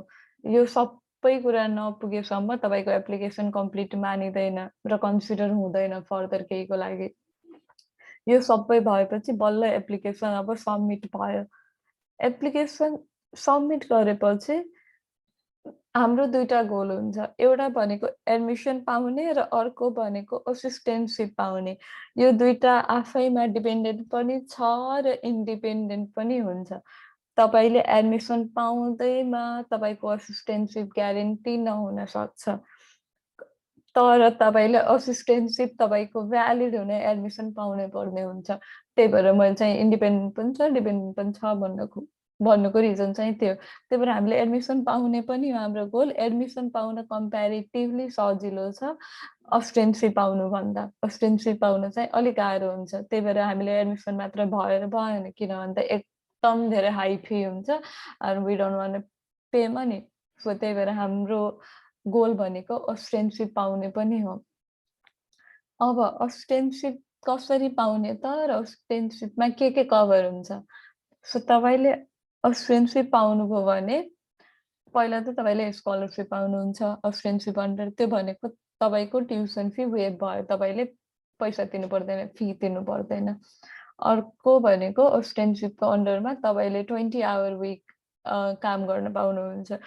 त्यो काम भनेको आरए भन्छौँ, रिसर्च असिस्टेन्ट हुनसक्छ, टिए भन्छ टिचिङ असिस्टेन्ट हुनसक्छ, अर बोथ भनेको 10 आवर गर्छन् मान्छेले। इट डिपेन्ड्स तपाईँले तपाईँको प्रोफेसरले के दिन्छ, उहाँलाई आरए चाहिरहेछ कि टिए चाहिरहेछ कि दुइटै चाहिरहेछ। सो तपाईँले म्याक्सिमम काम गर्न पाउने भनेकै 20 आवर पर विकको इनसाइड क्याम्पस। तपाईँले क्याम्पस बाहिर काम गर्न पाउनुहुन्न स्टुडेन्ट भएर आएर। त्यो पाउँछ। र अर्को भनेको स्टाइपेन्ड पाउँछ। स्टाइपेन्ड भनेको तपाईँले यही 20 घन्टा काम गरे बापत पाउने पैसा हो, त्यसले चाहिँ स्टाइपेन्ड भन्छ। सो स्टुडेन्टसिपको अन्डर तपाईँको यो सबै कभर हुन्छ। तपाईँको फी पनि वेभ भयो, तपाईँले 20 घन्टा काम पाउनुभयो र त्यही 20 घन्टा काम गरे बापत पैसा पाउनुभयो। त्यो काम भनेको रिसर्च गर्न पाउनुहुन्छ अर टिचिङ असिस्टेन्ट हुन पाउनुहुन्छ। अब स्टुडेन्टसिप कसरी पाउने त? त्यसको अप्रोच के छ भन्दा तपाईँले जुन युनिभर्सिटीमा अप्लाई गर्नुहुन्छ त्यहाँको आफूले अप्लाई गरेको डिपार्टमेन्टको प्रोफेसरहरू हेर्ने, उहाँहरूले केमा रिसर्च गरिरहेको छ सबै पब्लिक हुन्छ, प्राय भेटिन्छ। होइन भने प्रोफेसरहरूलाई त्यो कुरा पनि सोध्ने, अनि त्यो इन्फर्मेसन भएपछि प्रोफेसरलाई इमेल गर्ने, मेरो यस्तो यस्तो ब्याकग्राउन्ड छ, आई एम इन्ट्रेस्टेड इन यो रिसर्च, मलाई त्यो रिसर्चमा इन्ट्रेस्ट छ भनेर इमेल गर्ने। अनि I am looking to work at your lab, यो फल सेसनबाट आफूले जहिले अप्लाई गरेछ भनेर इमेल गर्ने। अनि प्रोफेसरले युजुअली चाहिँ प्रोफेसरहरूसँग फन्डिङ हुन्छ रिसर्चको लागि। प्रोफेसरले त्यो फन्डिङबाट सर्टेन पैसा जुन हामीले स्टाइपेन्ड भनेर पाउँछौँ त्यो चाहिँ स्टुडेन्टलाई दिने हो, काम गर्न आफूलाई त्यो रिसर्चमा हेल्प गरेको बापत चाहिँ त्यो भनेको रिसर्च फन्डबाट अलोकेट गरिदिने हो क्या हाम्रो स्टाइपेन्ड। सो स्टुडेन्टसिप दिने भनेको त्यसरी प्रोफेसरले दिन्छ। तर कहिलेकाहीँ चाहिँ स्कलरसिप र स्टुडेन्टसिप दुइटै डिसिजन अर असिस्टेन्टसिप भनौँ न, दुइटै डिसिजन युनिभर्सिटीकै हुनसक्छ। त्यो भनेको तपाईँले प्रोफेसरलाई कन्ट्याक्ट नै गर्नु पर्दैन, तपाईँको युनिभर्सिटीले नै असिस्टेन्टसिप डिसिजन दिन्छ। तर त्यो धेरै थोरै युनिभर्सिटीमा हुन्छ। त्योमध्ये एउटा युनिभर्सिटी भनेको म पढे युनिभर्सिटी पनि थियो, एउटा स्टेट युनिभर्सिटी। त्यहाँ चाहिँ असिस्टेन्टसिप डिसिजन प्रोफेसरले दिने थिएन, त्यहाँ चाहिँ युनिभर्सिटीको डिसिजन हुन्थ्यो।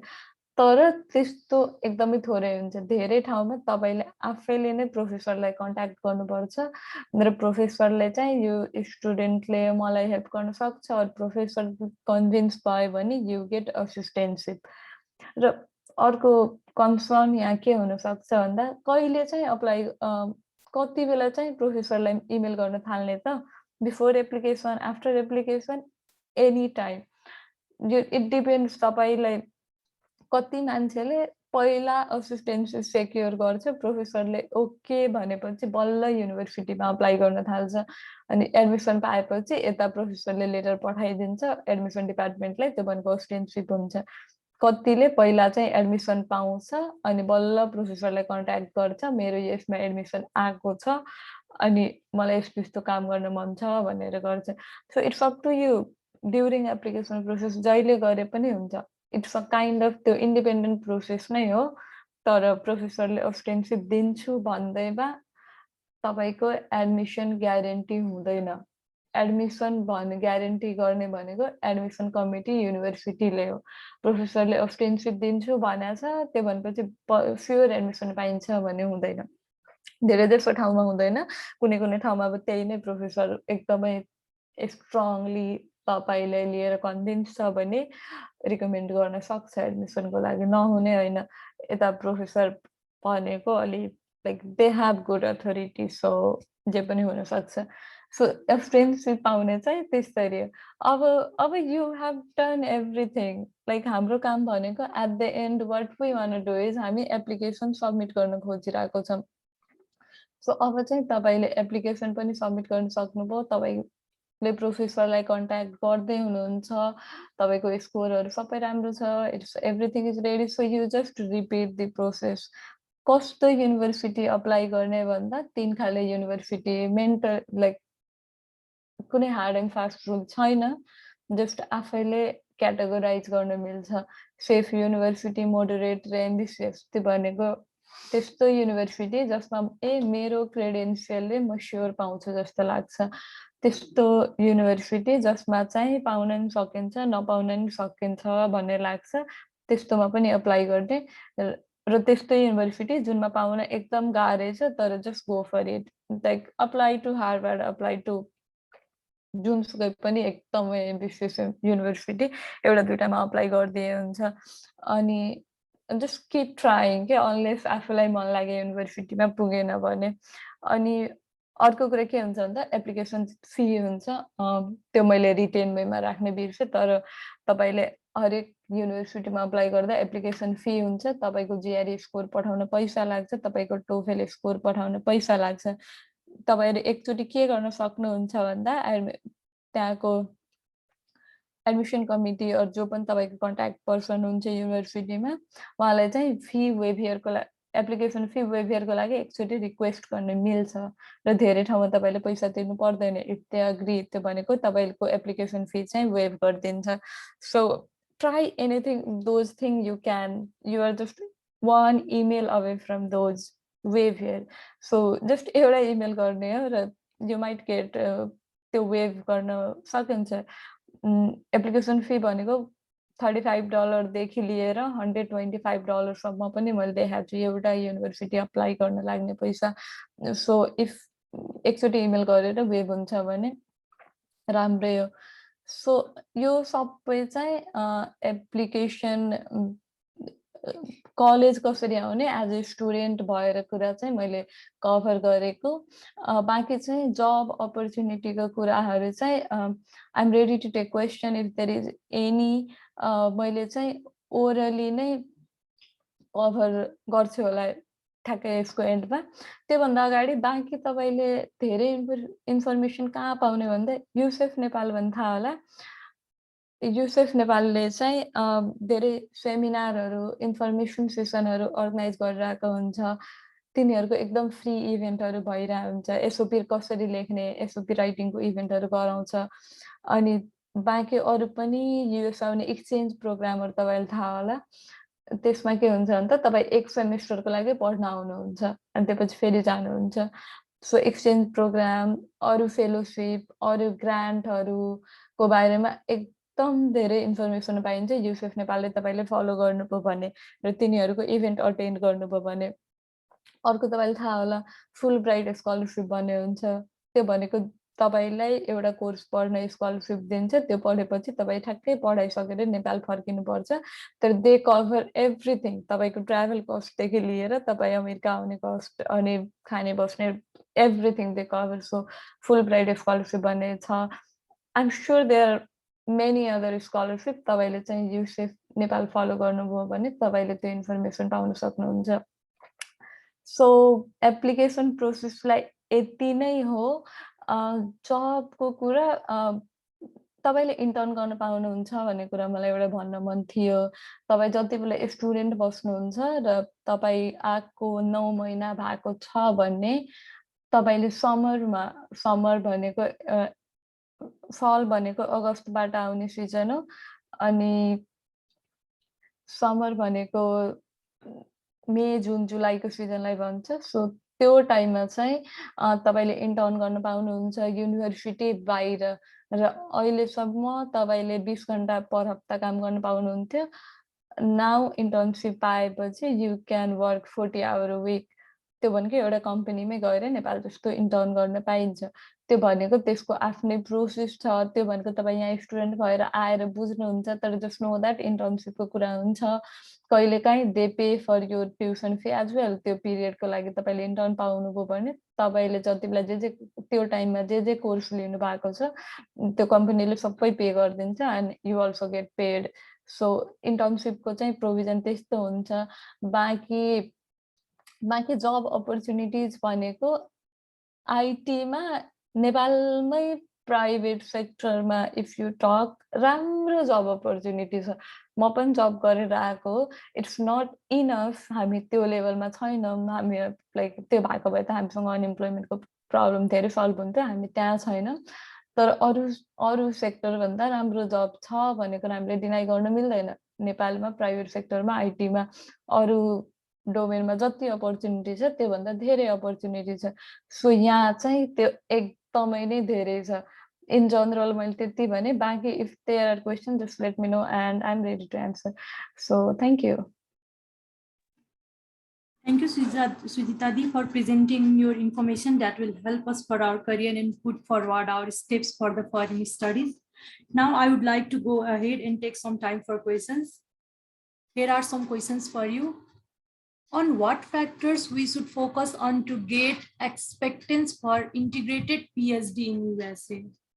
Here is the query from audience. Can you repeat again? On what factors we should focus on to get acceptance for integrated PhD in USA? Okay, thank you for the question. I think यो धेरै नै important question हो, किनभने धेरै मान्छेलाई कसरी चाहिँ के फ्याक्टर हेरेर सेलेक्ट गर्छ त भन्ने चाहिँ एकदमै डाउट हुन्छ। सो तपाईले पाउने एडमिसन भनेको धेरै कुराको कम्बिनेसनबाट आउँछ। पहिलो अफकोर्स तपाईको पहिलाको क्रेडेन्सियल भनेको तपाईको पहिलाको स्कोर्स कस्तो छ त, ब्याचलर स्टडिज कस्तो गर्नुभएको छ, त्यहाँको पर्सेन्टेज कस्तो छ भन्ने कुरा म्याटर्स। तर द्याट्स नट एभ्रिथिङ। तपाईको ब्याचलरमा कति पर्सेन्ट आयो भन्ने कुरा एभ्रिथिङ होइन। तपाईको टोफेल स्कोर म्याटर गर्छ, तपाईले एसओपी कस्तो लेख्नु भएको छ, कति कन्भिन्सिङ छ भन्ने कुरा म्याटर गर्छ। That essay is a kind of, त्यो एउटा एसे होइन, तर तपाईले त्यहाँ you know you can put everything there के, लिटरली मान्छेहरूलाई को स्विङ गर्न सक्नुहुन्छ क्या तपाईले माइन्ड आफ्नो एसेबाट। त्यो यति पावरफुल कुरा हो। सो त्यो सबैको कम्बिनेसनबाट नै हो एक्सेप्टेन्स डिटरमाइन हुने। It's not just your percentage or not just TOEFL score or GRE score or not just SOP. So सबैको कम्बिनेसनबाट नै हुन्छ। Thank you. How much does backlogs affect in getting scholarships? They might not, but better not to have backlog. But even if you have backlog, त्यो भनेको अब म बाहिर जानै पाउँदिन, म मास्टर पढ्नै पाउँदिन भन्ने होइन। ब्याकलग हुन्छ, if you have cleared them, it's okay. अनि अर्को एउटा question, what can be the average academics requirement and what if we have some failed in some bachelor subject and cleared that during back exams? So यो ठ्याक्कै अघिकै question भयो, ब्याकलगको question र के acceptance criteria हुन्छ भने फर्स्ट क्वेसनलाई आइएम स्योर एन्सर गरे होला। And next question, internship को लागि भिजा को टाइम एक्सटेन्ड गर्नुपर्छ र? युजुअली नो, तर फर इक्जाम्पल यो कुरा अब अलिक डिटेलमा डिस्कस गरौँ है त। सो तपाईले जति बेला तपाईँ भिजा अप्लाई गर्नुहुन्छ नि होइन, भिजा पाउनुहुन्छ, त्यो भिजा तपाईँको 5 वर्षको हुन्छ है। अब मास्टर्स गर्न आउनुभयो भने तपाईँको मास्टर 2 वर्षको हुन्छ, अरू कहीँ 2.5 इयर लाग्छ, कसैले 1.5 वर्षमै भ्याउनुहुन्छ। त्यति बेला भिजा एक्सटेन्ड गर्ने त निड नै छैन नि त, तपाईँको अलरेडी त्यो भिजा 5 इयरको छ नि त। तर तपाईको चाहिँ यहाँ युनिभर्सिटी इन्टर्नसिप गर्नलाई चाहिँ सिपिटी भन्ने कुरा भन्छ के, त्यो चाहिँ तपाईको युनिभर्सिटीले ग्रान्ट गर्ने कुरा हो। त्यसको लागि तपाईको त्यो भिजा त्यो कन्सुलेट अफिस गएर भिजा चाहिँ एक्सटेन्ड गर्नु पर्दैन। तर अफकोर्स यिनीहरूको आफ्नै लिगल प्रोसेस छ, कस्तो मान्छेले इन्टर्न गर्न पाउने र के अथोराइज हुनुपर्छ यहाँ, त्यो सबै युनिभर्सिटीसँग यहाँ आएपछि युनिभर्सिटीसँग कोअर्डिनेट गरेर चाहिँ गर्न मिल्ने कुरा हो। तर लेट्स से तपाईँ पिएचडी गर्न आउनुभयो है त, पिएचडी गर्न आउनुभयो, इन्टर्नसिप बिर्स्यौँ, पिएचडी सधैँ 5 वर्षमा भ्याउँछ भन्ने हुँदैन, कहिलेकाहीँ it takes more than 5 year. So त्यति बेला मान्छेको भिजा एक्सपायर हुन्छ, त्यति बेला you have to extend your visa, त्यो यहीँ नै गर्न मिल्छ। एकदमै धेरै स्टुडेन्टले गरिरहेका हुन्छन्। अरू कति मान्छे मास्टर गर्नुहुन्छ, त्यो पछि पिएचडी गर्नुहुन्छ र 5 वर्ष क्रस हुन्छ। सो त्यति बेला पनि you can extend your visa. So त्यो यहाँबाट नै गर्न मिल्छ इन्टर्नसिप गर्नलाई नै भिजा एक्सटेन्ड गर्नुपर्छ भन्ने चाहिँ हुँदैन Now I want to ask the last question. US को prestigious universities हरुमा full ride scholarship पाउन criteria के छ? Like Caltech, MIT? त्यो चाहिँ मेरो नलेजले भ्याएन है त्यसलाई एन्सर गर्न आई वुड से त्यसको बारेमा अलि खोज्नु र कोही फुल राइड स्कलरसिपबाटै आउनु भएको छ भने उहाँसँग सोध्नु अरू उहाँलाई अप्रोच गर्नु अर पब्लिक ग्रुपहरुमा कतै पोस्ट गर्नु आई एम श्योर कसैलाई मेरो भन्दा एकदम एक्युरेट नलेज थाहा होला र उहाँले धेरै एन्सर गर्न सक्नुहुन्छ Thank you so much. I think we have covered all our questions. Now I would like to request my anchoring partner, Sujata Chaudhary Baini, to continue the program. Thank you. Thank you, Sujata Di. I hope I'm audible. मलाई देखि पनि रहनु भएको छ होला you are an inspiration है सुजाता दी सुजिता दी म नेममा कन्फ्युज हुन्छु we have the same name त्यही भएर थ्याङ्क यू समिता दिदी मलाई बोलाउनु भएकोमा अनि I want to welcome all of you again है अनि भेरी वार्म वेलकम अनि हजुरहरूको इम्पोर्टेन्ट टाइम अनि हामीलाई छुट्याइदिनु भयो त्यसको लागि पनि धेरै धेरै धन्यवाद अब चाहिँ म चाहिँ Sujata Chaudhary computer engineering second year Pulchowk क्याम्पसमा नै गरिराखेको छु अब चाहिँ प्रोग्रामलाई अगाडि बढाउँ हामीसँग नेक्स्ट स्पिकर नेक्स्ट गेस्ट हुनुहुन्छ अजय जेसवाल दाई उहाँ चाहिँ मेकानिकल इन्जिनियर हुनुहुन्छ अनि उहाँले चाहिँ ब्याचलर डिग्री चाहिँ पुल्चोक क्याम्पसबाटै पास गर्नुभएको हो तर मास्टर्स डिग्री चाहिँ अर्बन युनिभर्सिटी अलाबामा युएसएबाट पास गर्नुभएको थियो मेकानिकल इन्जिनियरिङमै अनि उहाँ चाहिँ अहिले करेन्टली चाहिँ ग्रेजुएट रिसर्चर र टिचिङ असिस्टेन्ट बनेर काम गरिरहनु भएको छ सेम युनिभर्सिटीमै अर्बन युनिभर्सिटी सो उहाँले चाहिँ आफ्नो जर्नी करियर अनि जब अपर्च्युनिटिज स्कलरसिप अपर्च्युनिटिजको बारेमा हजुरहरूलाई भन्नुहुन्छ so let's welcome Ajay Jaiswal दाई दाई आर यु हियर म शेयर गर्दैछु आफ्नो स्लाइड थ्याङ्क यू दाई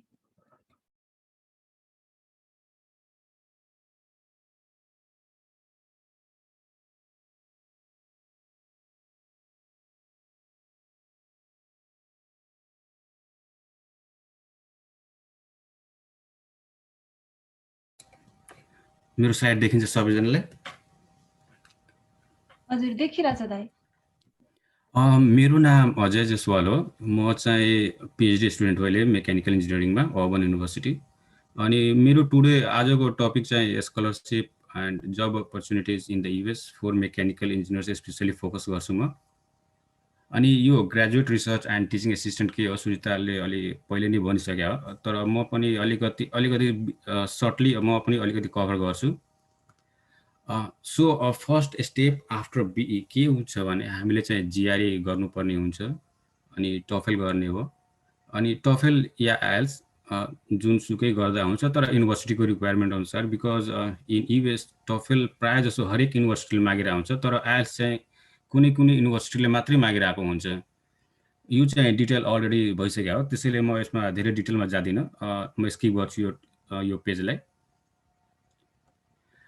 यहाँ क्लास सेमेस्टर स्टार्ट के हुन्छ भने यहाँ प्रायः जसो दुईटा टाइममा हुन्छ एउटा फल सेमेस्टर हुन्छ जुन युजुअली अगस्त र सेप्टेम्बरमा स्टार्ट हुन्छ अनि स्प्रिङ सेमेस्टर जुन युजुअली जनवरीमा स्टार्ट हुन्छ जुन अगस्त र सेप्टेम्बर सपोज अब 2022 को लागि तयारी गर्दै हुनुहुन्छ भने किनभने 2021 को अहिलेको अगस्त अलरेडी पास भइसक्यो यसको लागि अब टाइम छैन सपोज अब नेक्स्ट इयरको लागि तपाईले एप्लाई गर्दै हुनुहुन्छ भने त्यसको एप्लिकेसन डेडलाइन के हुन सक्छ भने अहिले 2021 को डिसेम्बरदेखि लिएर 2022 को मार्चसम्म युनिभर्सिटी अनुसार फरक पर्न सक्छ यो डेडलाइनहरु यो बीचमा चाहिँ डेडलाइनहरु प्राय जसो हुन सक्छ भन्नुको अर्थ के हो भने यो टाइम भित्र चाहिँ हामीले जिआरई टफल एसओपी एलओआर भन्नाले जुन हुन्छ नि चाहिने एप्लिकेसन रिक्वायरमेन्टहरु सब कुराहरु तयार गरेर राख्नुपर्छ यो बेलासम्म अनि एप्लाई गरिसक्नु पर्छ यो डेडलाइन भित्र आफ्नो युनिभर्सिटीको डेडलाइन भित्र एप्लाई गरिसक्नु पर्छ यो टाइम भित्रमा त्यस्तै स्प्रिङको लागि गर्दै हुनुहुन्छ भने जनवरीको लागि गर्दै हुनुहुन्छ भने मार्चदेखि जुन जुलाईभित्रमा यसको डेडलाइनहरू हुनसक्छ, युनिभर्सिटीको डेडलाइनहरू त्यो पनि फेरि फरक पर्छ युनिभर्सिटी अनुसार। कुनैको मार्चमै हुनसक्छ, कसैको जुन जुलाईसम्म पनि हुनसक्छ।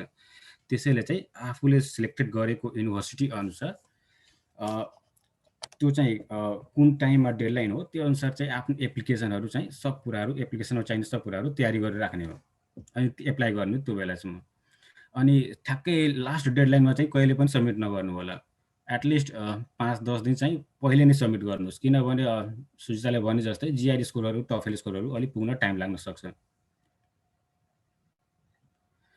ओके, सो अब कस्तो कस्तो किसिमको एडमिसनहरू हुन्छ भने अब बिई गरिसक्यो होइन, अब कस्तो किसिमको एडमिसन हुन्छ त्यसको बारेमा म अलिकति यहाँ फोकस गर्न चाहेँ। पहिला त के हुन्छ भने मास्टर्स प्रोग्रामहरू हुनसक्छ, ब्याचलर्स सक्यो मास्टर्समा गऱ्यो। मास्टर्स पनि दुई किसिमको हुनसक्छ, एउटा थेसिस हुन्छ एउटा नन थेसिस हुन्छ। यदि थेसिसमा गर्नुभयो नन थेसिस आउनुभयो भने नन थेसिसमा फेरि एसिस्टेन्टसिपहरू अनि स्कलरसिपहरू प्रायः जसो दिँदैन, किनभने त्यो चाहिँ अब त्यसमा थेसिसहरू छैन, रिसर्चको कामहरू हुँदैन, खासै त्यसमा स्कलरसिपहरू पाउन गाह्रो हुन्छ।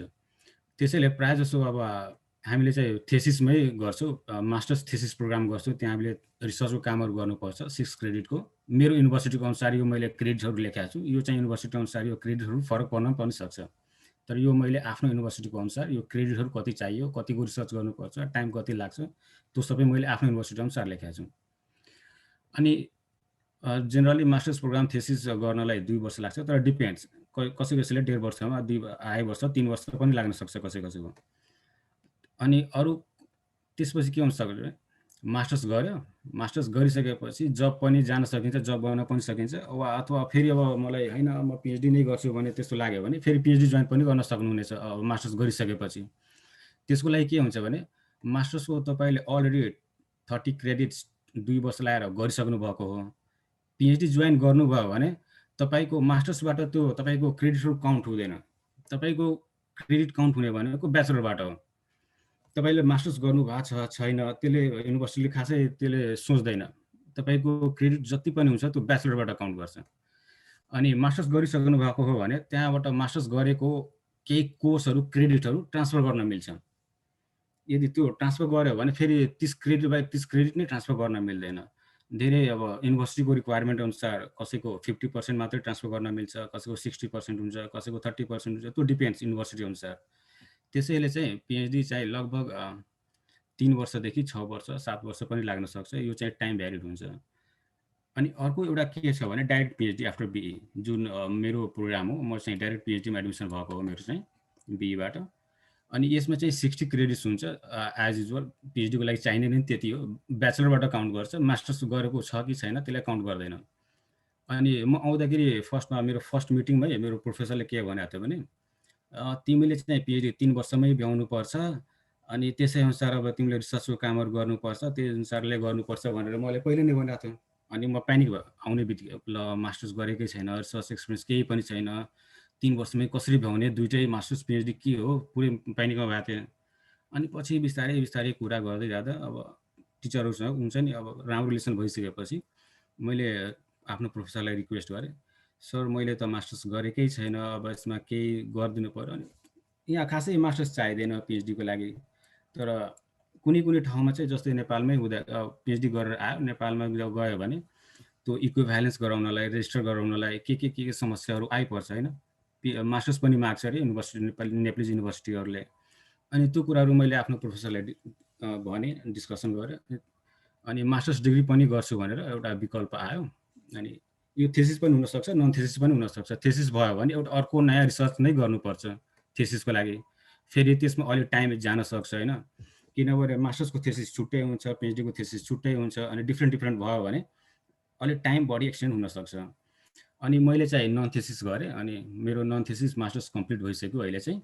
अनि मेरो पिएचडी स्टार्टिङदेखि नै म पिएचडीको काम गरिरहेको थिएँ, अनि त्यो सबै मेरो पिएचडीको काममा थेसिसमा मेरो इन्क्लुड हुन्छ, तर मास्टर्स मैले बिचमा अहिले लिइसकेँ, मेरो मास्टर्स कम्प्लिट भइसकेको छ। अनि अब स्कलरसिपको कुरा गर्दाखेरि अब जिआरए हुन्छ, रिसर्च ग्रेजुएट रिसर्च एसिस्टेन्टसिप हुन्छ, एउटा ग्रेजुएट टिचिङ एसिस्टेन्टसिप हुन्छ। अब यो चाहिँ ग्रेजुएट रिसर्चमा के हुन्छ, जिआरएममा के हुन्छ भने प्रोफेसरले पैसा दिने हो त्यो तपाईँहरूलाई, आइदर मास्टर्स अर पिएचडी जुनसुकैमा आए पनि अब पैसा चाहिँ प्रोफेसरले दिन्छ अनि मन्थली स्टाइपेन्डको रूपमा दिन्छ। किनभने तपाईँले प्रोफेसरको कुनै रिसर्चको काम भइरहेछ भने त्यसमा तपाईँले हेल्प गर्नुहुनेछ। अनि यसले चाहिँ फुल ट्युसन फी वेभर गर्छ। अब युनिभर्सिटीले कुनै पनि पैसा तिर्नु पर्दैन। त्यस्तै टिचिङ एसिस्टेन्टमा के हुन्छ भने यसमा पनि फुल मन्थली वेभ नै हुन्छ, मन्थली स्टाइपेन्ड पनि पाउनु हुनेछ। तर यसमा चाहिँ डिपार्टमेन्टले पैसा दिन्छ, प्रोफेसरको यसमा केही पनि हुँदैन। किनभने तपाईँलाई प्रोफेसरले रिसर्च गर्नलाई तिनीहरूसँग फन्डिङ नहुन सक्छ। अनि तर अब यहाँ मास्टर्स वा पिएचडीमा आइसकेपछि तपाईँले थेसिस त काम गर्नै पर्यो, त्यो तपाईँको एक्स्ट्रा भयो, त्यो थेसिस गर्नै पर्छ ग्रेजुएट हुनलाई। त्यसैले चाहिँ थेसिस रिसर्च एसिस्टेन्टसिप नभए पनि तपाईँले रिसर्चको कामहरू गर्नै पर्छ। अनि टिए भएकोले तपाईँले क्लासमा पढाउन चान्सेसहरू पाउन सक्नुहुनेछ। अनि क्लासमा प्रोफेसरले पढाइरहेछ भने त्यसको एक्जामहरू गराइदिने, त्यहाँ केही प्रोजेक्टहरू क्लासमा चलिरहेछ भने प्रोजेक्टहरू गराइदिने, प्रोजेक्टमा स्टुडेन्टहरूलाई हेल्प गरिदिने, वा कुनै होमवर्कहरू टिचरले दिइरहेछ भने त्यो होमवर्कहरू एसाइन त्यो ग्रेडिङहरू गरिदिने, त्यस्तो किसिमको हुन्छ। मेरो चाहिँ के छ भने म क्लासमा ल्याब क्लास हुन्छ मेरो, म ल्याब क्लासमै गएर पढाउँछु। त्यहाँ एक्जाम पनि म आफैले गराउँछु। त्यहाँ गएको प्रोजेक्टहरू म टिचरलाई स्टुडेन्टहरूलाई दिन्छु। विकली बेसमा असाइनमेन्टहरू हुन्छ, सबै म दिन्छु, सबै म ग्रेड गर्छु। भनौँ न एउटा प्रोफेसर जस्तो हुन्छ नि कामहरू हुन्छ नि, त्यो टिचिङ एसिस्टेन्टले गर्न पाउने हुन्छ। अर्को के हुन्छ भने graduate research and teaching assistant, यो कम्बाइन्ड बोथ हो, दुवैको कम्बिनेसन हो। त्यो यसमा के हुन्छ भने डिपार्टमेन्टले पनि फन्डिङ दिन्छ टिएको लागि, प्रोफेसरले पनि फन्डिङ दिन्छ आरएको लागि, दुवै काम गर्नुपर्ने हुन्छ। मेरो यही हो।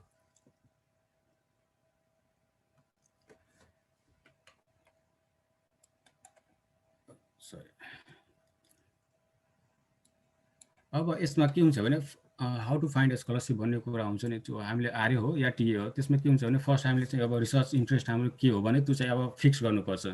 किनभने अब फिल्ड चाहिँ एकदम ब्रोड छ, सबै फिल्डमा चाहिँ एप्लाई गरेर पनि साध्य छैन, सबमा एडमिसन पनि हुन्छ, सबमा आफ्नो इन्ट्रेस्ट छ भने पनि त्यस्तो हुँदैन। अब आफ्नो कुन इन्ट्रेस्ट हो त्यो चाहिँ फाइन्ड आउट गर्ने, त्यसको अनुसार युनिभर्सिटीहरू खोज्ने, प्रोफेसरलाई खोज्ने। अनि त्यसपछि के हुन्छ भने प्रोफेसरलाई चाहिँ इमेल गर्ने। इमेल गर्दाखेरि हामीले युनिभर्सिटी आफ्नो जुन युनिभर्सिटी अहिले करेन्ट युनिभर्सिटी जुन छ नि त्यसको current university email ID use गर्ने, जिमेल र याहू इमेल आइडीहरू युज गरेर। फेरि प्रोफेसरले रिप्लाई गर्दैन क्या, तिनीहरूले खासै त्यो गर्दैन, मतलब गर्दैन। अनि इमेल गर्ने बेलामा चाहिँ प्रोफेसरलाई इमेल गर्ने बेलामा एकदम पोलाइट ल्याङ्ग्वेजमा लेख्ने हो, हम्बल भएर लेख्ने हो, एकदम स्ट्रेट फरवर्ड हुन्छ नि, साथीभाइ जस्तो कुरा गरे जस्तो त्यसो नगर्नु होला, अलिकति प्रोफेसनल तरिकाले कुरा गर्नु होला। अनि त्यो इमेलमा चाहिँ आफूले गरेको रिसर्च इन्ट्रेस्टहरू के छ, केही प्रोजेक्टहरू केही गर्नुभएको छ, केही एचिभमेन्ट गर्नुभयो, जस्तै फाइनल प्रोजेक्ट जुन हुन्छ नि त्यसको बारेमा लेख्न सक्नुहुनेछ। कुनै कन्फरेन्स पेपर वा कुनै जर्नल पेपर छ भने त्यसको बारेमा पनि ब्रिफ इन्ट्रोडक्सन राखिदिने, मैले यो यहाँ प्रेजेन्ट गरेको छु, यहाँ चाहिँ मेरो पब्लिस भएको छ, त्यो पनि राखिदिने हो। अनि राम्रो रेज्युमे बनाउने, किनभने स्टार्टिङ इम्प्रेसन पोइन्ट नै यही हो, गुड सिभी और रेज्युमे। अनि ग्रामर चाहिँ करेक्ट लेख्नु होला, फेरि ग्रामर मिस्टेक भयो भने फेरि मिनिङै चेन्ज हुन्छ, अनि त्यहाँ प्रोफेसरले चाहिँ नराम्रो मान्न सक्छ। यो चाहिँ प्रायः जस्तो म देखिरहेको छु स्टुडेन्टहरूमा। अब मैले चाहिँ कस्तो गरेको थिएँ भने म युनिभर्सिटीमा एप्लिकेसन हाल्नुभन्दा पहिले म प्रोफेसरहरूलाई चाहिँ मैले आफ्नो रिसर्च इन्ट्रेस्ट जुन हुन्छ नि त्यो प्रोफेसरलाई चाहिँ मैले इमेल गर्थेँ। इमेलबाट प्रोफेसरले चाहिँ रेस्पोन्स उताबाट गऱ्यो भने ल म तिमीलाई स्टुडेन्ट लिन्छु भनेर इमेल गऱ्यो भने मात्रै म त्यो युनिभर्सिटीमा एप्लाई गर्थेँ। यसले के हुन्थ्यो भने अब किनभने सुरुमै हामीलाई थाहा हुन्छ यहाँबाट आउने चान्सेस एसएससी पाउने चान्सेस हुन्छ भन्ने, त्यहाँ अब एप्लिकेसन फीहरू अलिकति बचाउन सकिन्छ सुरुमै। मैले त्यस्तै गरेको थिएँ। अनि यस्तो कुरा गर्दाखेरि मैले 4वटा युनिभर्सिटीबाट ल एसिस्टेन्टसिप दिन्छु भनेर मैले 4वटा युनिभर्सिटीबाट अफर पाएको थिएँ। अनि 4वटा युनिभर्सिटीबाट पाएपछि अनि त्यसमा मैले एप्लाई गरेँ। 4वटा युनिभर्सिटीमा मात्रै एप्लाई गरेँ, धेरै मैले गरिनँ। 4वटाबाट मैले 3वटामा एडमिसन पाएँ, एउटाबाट रिजेक्सन भयो। जस्तै सुजिताले भने पहिले नै एसिस्टेन्टसिप पाउने बित्तिकै एडमिसन हुन्छ भने त्यस्तो हुँदैन, मेरो पनि एउटा भयो। एउटाबाट प्रोफेसरले ओके भनेको थियो तर एडमिसन त्यो युनिभर्सिटीले मानेन, एडमिसनै भएन, त्यसमा रिजेक्सन भयो। तर 3वटाबाट मेरो भयो। अनि एसिस्टेन्टसिप पनि 3वटाबाट अफर आयो। तर एउटामा के थियो भने डिपार्टमेन्टले के भन्यो भने प्रोफेसरलाई चाहिँ म दिन्छु भने, तर डिपार्टमेन्टले के भन्यो भने एक सेमेस्टरको लागि आऊ, सेकेन्ड सेमेस्टरदेखि म तिमीलाई एसिस्टेन्टसिप दिन्छु भनेर भन्यो। ल त्यो फेरि गाह्रो भयो, एक सेमेस्टर फेरि बस्ने कसरी, सर्भाइभ गर्ने कसरी? अनि त्यो एउटा चाहिँ म आफैले रिजेक्ट गरेँ। भयो दुईटाबाट फुल स्कलरसिप थियो, फुल स्टाइपेन्ड थियो, हरेक कुरा थियो। अब दुईटामध्ये कुनमा जाने त? त्यो दुईटामध्ये मलाई जुन सबभन्दा राम्रो युनिभर्सिटी थियो त्यो मैले सिलेक्ट गरेँ अनि म अहिले ओभनमा छु। त्यस्तो गर्दाखेरि एडमिसन भइसकेपछि के हुन्छ भने प्रोफेसरसँग इन्टरभ्यूहरू हुन्छ। इन्टरभ्यू भइसकेपछि त्यही स्कलरसिपहरू भिजाहरूलाई अप्लाई गर्ने अनि भिजा इन्टरभ्यूहरू गर्ने अनि त्यसपछि त युएस आइहाल्ने हो। अब यसपछि म के गर्छु भने यो युएस आउनुभन्दा पहिलेको कुरा थियो। अब युएस आइसकेपछि मेकानिकल इन्जिनियरिङको लागि अब के कुरा छ भने के कुरा गर्न सकिन्छ, जब अपर्च्युनिटिज के छ भने म त्यसमा अलिकति फोकस गर्न चाहेँ। सबभन्दा पहिला त प्रोफेसर बन्न सक्नुहुनेछ, एसिस्टेन्ट प्रोफेसर, एसोसिएट प्रोफेसर त्यस्तो। अब त्यसको लागि चाहिँ पिएचडी चाहिन्छ, मास्टर्सले हुँदैन। अनि अब अर्को के छ भने पोलिमर इन्जिनियर साइन्टिस्टको रूपमा काम गर्न सक्नुहुनेछ। त्यसको लागि मास्टर्स पनि हुन्छ, पिएचडी भए पनि हुन्छ, केही फरक पर्दैन। तर त्यो इन्डस्ट्रिज अनुसार, त्यो रिक्वायरमेन्ट अनुसार डिग्री चाहिँ अब हुन्छ नि, क्वालिफिकेसन अनुसार, त्यो एक्सपिरियन्स अनुसार फरक पर्न सक्छ। कुनै बेला चाहिँ मास्टर्स नै मागिरहेको हुन्छ, प्रायः जसो पिएचडी नै मागिरहेको हुन्छ यो पोजिसनको लागि। त्यसैले चाहिँ त्यो अब जब स्पेसिफिक अनुसार डिग्री पनि त्यसै अनुसार चाहिँ चाहिने हुन्छ। सिमिलरली मेकानिकल इन्जिनियरले मेकानिकल डिजाइन इन्जिनियर, स्ट्रक्चरल इन्जिनियरको रूपमा पनि काम गर्न सक्नुहुनेछ। त्यसको लागि के हुन्छ भने solid mechanics, applied mechanics, statics, डाइनामिक्सहरू जुन कोर्सेसहरू हुन्छ नि, हामी बिईमा पढ्छौँ, त्यो कोर्सेसहरूमा यहाँ चाहिँ एकदम राम्रो नलेज भएको हुनुपर्छ। जस्तै यहाँ पोलिमर इन्जिनियर जुन छ नि, त्यसमा चाहिँ chemistry, chemical engineering, plastics engineering, polymeric मेटेरियल्सहरूको बारेमा एकदम डिप नलेज हुनुपर्छ। म चाहिँ यहाँ इन्जिनियरिङ पढ्दाखेरि केमिस्ट्री के हो, हामीले पढ्नै पर्दैन, किन पढाएको मेकानिकललाई भन्ने त्यस्तो मलाई लाग्थ्यो। तर यहाँ आउँदाखेरि मेरो रिसर्च नै पुरै केमिस्ट्री र केमिकलमा छ। अब त्यस्तै गर्नुपर्छ। अनि त्यसैले चाहिँ के गर्नुपर्छ भने अब जुन कोर्स आइरहेको छ, जुन सेमेस्टरमा जुन कोर्स छ, त्यो कोर्समा फुल्ली फोकस भएर पढ्ने हो। यो नबुझ्ने कि म यो कोर्स किन पढिरहेको छु भने त्यस्तो कहिल्यै नसोच्ने हो। त्यस्तै मेटेरियल साइन्स कोर्स यो फिल्डमा पनि अब जब पाउन सक्नुहुनेछ। मेकानिकल इन्जिनियर, त्यो मेटेरियल्स इन्जिनियर वा मेटेरियल्स साइन्टिस्टको रूपमा काम गर्न सक्नुहुनेछ पछि चाहिँ मास्टर्स वा पिएचडी गरिसकेपछि। यसको लागि मेटेरियल साइन्स भन्ने कोर्स हुन्छ, हामीले बिईमा पढ्छौँ। तर यहाँ आइसकेपछि मास्टर्समा एकदम डिटेलमा पढ्नुपर्छ, हरेक कुरा, हरेक फिल्डमा चाहिँ एकदम त्यही स्पेसिफिक भएर एकदम डिटेलमा पढ्नुपर्छ। अनि त्यही अनुसार चाहिँ जब पनि पाउँछौँ।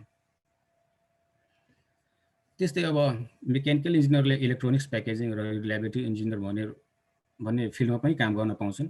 इलेक्ट्रोनिक्स प्याकेजिङमा के हुन्छ भने आइसी चिप्सहरू हुन्छ, त्यो सेन्सर बोर्डहरू जुन हुन्छ नि, त्यसको चाहिँ रिलायबिलिटी टेस्ट, हार्स कन्डिसनमा धेरै हायर टेम्परेचरमा कसरी फङ्सन गर्छ, कति टाइम पछि एजिङ कस्तो हुन्छ भन्नाले कति टाइम पछि त्यो चिप्सहरू डिफर्म हुन्छ, बिग्रिन्छ, त्यो सब मेकानिकल इन्जिनियरले काम गर्ने हो। यो फिल्डमा यदि तपाईँको रिसर्च भयो, यो फिल्डमा तपाईँले डिप स्टडी गर्नुभयो भने त्यसको रिलेटेड यहाँ इलेक्ट्रोनिक्स प्याकेजिङमा पनि काम गर्न सक्नुहुनेछ। त्यसको लागि अब बिईमै हुँदाखेरि के गर्नुपर्छ भने हामीले इलेक्ट्रोनिक्स कोर्सेसहरू, इलेक्ट्रिकल कोर्सेसहरू जुन पढ्छौँ नि, त्यो रिलेटेड कोर्सेसहरू चाहिँ हामीले एकदम फोकस भएर त्यसको इलेक्ट्रोनिक्स ब्याकग्राउन्डको नलेज पनि एकदम हुनुपर्छ, बेसिक नलेज यहाँ आउनुभन्दा पहिले। किनभने युएस आइसकेपछि सपोज तपाईँको इलेक्ट्रोनिक्स प्याकेजिङमा यो रिसर्च भयो, रिसर्च काम भयो, किनभने प्रोफेसरको इन्ट्रेस्टहरू जेमा पनि हुनसक्छ।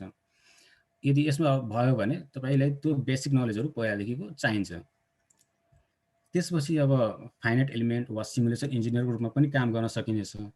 त्यसको लागि के गर्नुपर्छ भने हामीले चाहिँ सफ्टवेयरहरू जस्तै एनसिस, एबाकस, एलएस डायना, कम्सोल मल्टिफिजिक्स, धेरै सिमुलेसन सफ्टवेयरहरू छ। डिपेन्ड्स कुन कम्पनीले चाहिँ कुन सफ्टवेयर युज गरिरहेको छ त्यसको अनुसार। त्यसैले चाहिँ यो सफ्टवेयरहरू चाहिँ एकदम सिक्नुपर्छ। अनि बिई हुँदाखेरि पनि म यो सफ्टवेयरहरू हुन्छ भने अलिकति बेसिक नलेज लिएरै आउनुहोस् भन्छु म। त्यसको लागि अब हामी बिई मेकानिकलमा हुँदाखेरि फाइनाइट एलिमेन्ट मेथड भन्ने कोर्स हुन्छ, एउटा हामी पढ्छौँ फाइनल इयर फोर्थ इयरमा हुन्छ सायद। अनि एउटा कन्टिन्यू मेकानिक्स भन्ने कोर्स पनि हुन्छ, त्यो चाहिँ अलिकति हामीले नलेज लिएरै आएको राम्रो। त्यस्तै अब मेकानिकल इन्जिनियरले फ्लुइड इन्जिनियर, फ्लुइड साइन्टिस्टको रूपमा पनि काम गर्छन्। जस्तै फ्लुइड मेकानिक्सहरू, फ्लुइड डाइनामिक्सहरू जुन हामी पढ्छौँ नि, फ्लुइड मेसिनहरू, त्यो एकदम इम्पोर्टेन्ट कुरा हो, यो चाहिँ एकदम काम लाग्छ। जस्तै अहिले कोभिडको बेला चाहिँ के छ भने अहिले मास्क भन्ने हुन्छ नि, त्यसको एकदम हाई डिमान्ड थियो अहिले युएसमा चाहिँ, अनि सर्टेज पनि भइरहेको थियो। अनि मैले र मेरो प्रोफेसरले चाहिँ मिलेर एउटा फन्डिङ लेख्यो, फन्डिङ गर्यो, प्रपोजल गर्यो यहाँ हाम्रो स्टेटलाई हामी मास्क बनाउँछौँ भनेर। अनि मास्क बनाउने बेलामा चाहिँ अब त्यसमा के हुन्छ भने सपोज एउटा मास्क छैन, एउटा मैले एक्जाम्पल मात्रै दिन चाहेँ, फ्लुइड इन्जिनियरको लागि काम के हुनसक्छ भन्ने, एउटा मास्क छैन, त्यो कोभिड जुन हुन्छ त्यो अब वाटर ड्रपलेट्सहरूमा एयरमा भएर त्यो ट्रान्सफर हुन्छ होइन, त्यो चाहिँ त्यहाँ चाहिँ फ्लुइडको कुराहरू आयो क्या, त्यो चाहिँ कसरी मास्कले चाहिँ त्यसलाई फिल्टर गर्छ, त्यो कसरी एयरमा मुभ गर्छ, त्यो सब कुराहरू फ्लुइड इन्जिनियर फ्लुइड साइन्टिस्टहरूले गर्ने हो। अनि त्यस्तो कुराहरू चाहिँ अब अलिकति फ्लुइड मेकानिक्सको नलेजहरू भएको है राम्रो हुन्छ। त्यस्तै थर्मल इन्जिनियर थर्मल साइन्टिस्टको रूपमा जस्तै हामी हिट ट्रान्सफरहरू मास ट्रान्सफरहरू पढ्छौँ नि, त्यस्तो कुराहरूको पनि अलिक बेसिक नलेज भयो भने तपाईँको यदि सपोज मास्टर्स वा पिएचडीमा थर्मल इन्जिनियरिङको रिलेटेड कुनै कामहरू गर्नुभयो भने तपाईँले जब पनि यही रिलेटेड काम गर्न सक्नुहुनेछ। जस्तै कम्बसन अफ इन्जिन्सहरू, थर्मल एनालाइसिस अफ कुनै प्रेसर भेसल्सहरू भयो भने त्यहाँ चाहिँ त्यो सबै कुराहरूमा यसको काम लाग्न सक्छ। जस्तै रोबोटिक्स भयो, रोबोटिक्समा के हुन्छ भने रोबोटिक्स प्रायः जस्तो सबै स्टुडेन्टलाई थाहै हुन्छ मेकानिकलको लागि।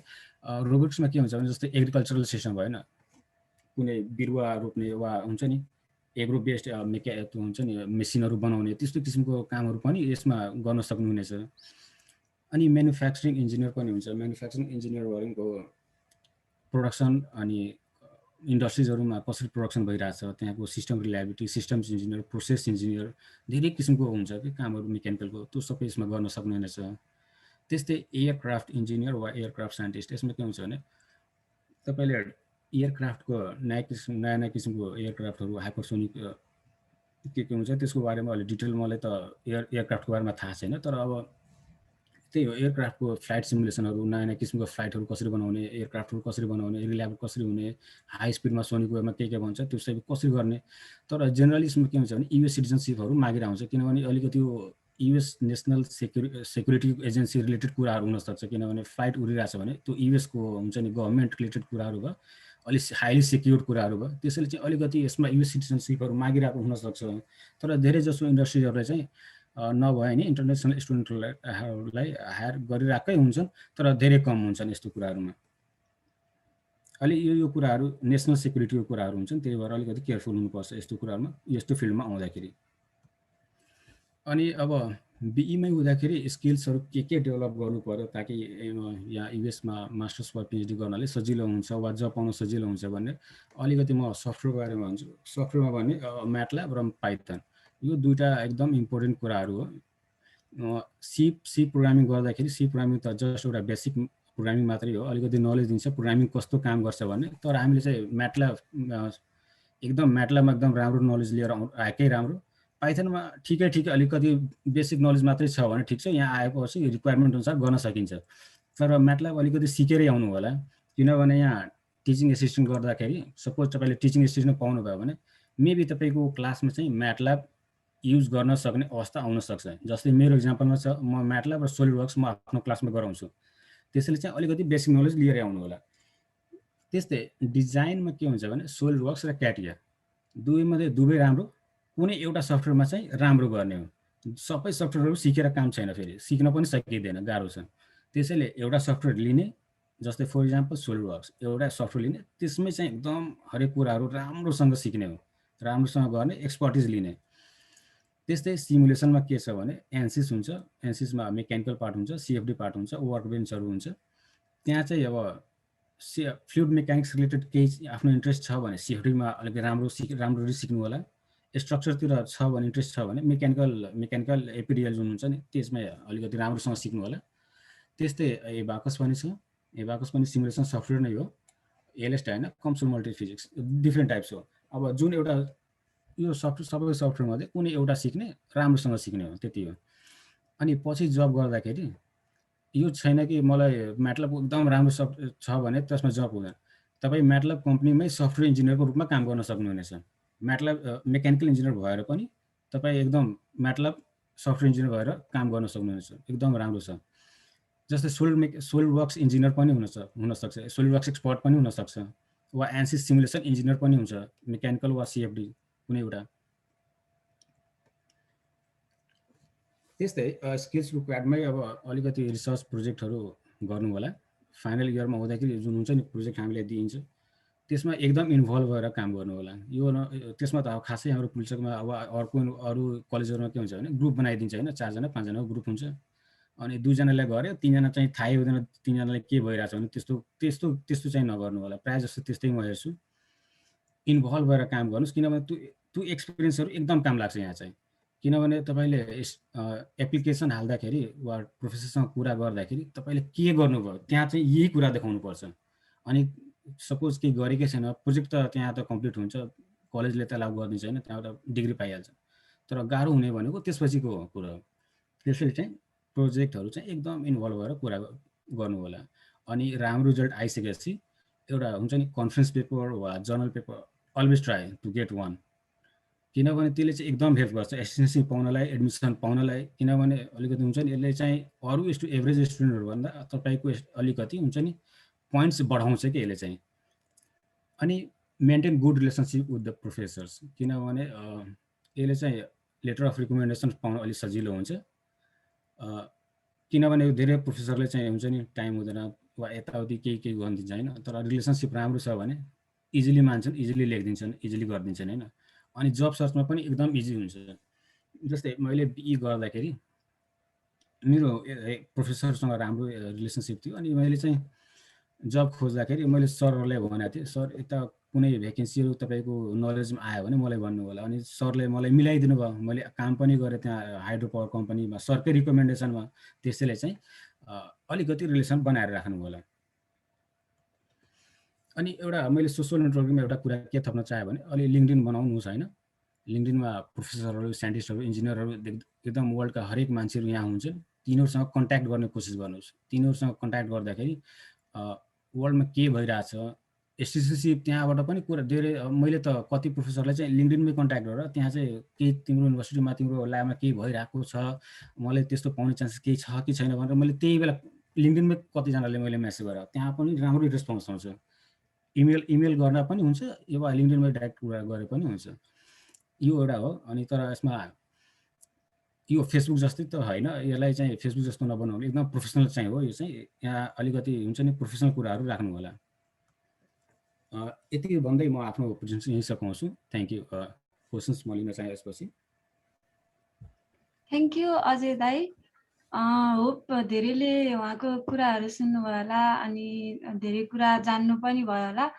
अजय दाईको लागि चाहिँ धेरै क्वेसन्सहरू आएको छ। फर्स्ट क्वेसन राख्न चाहन्छु।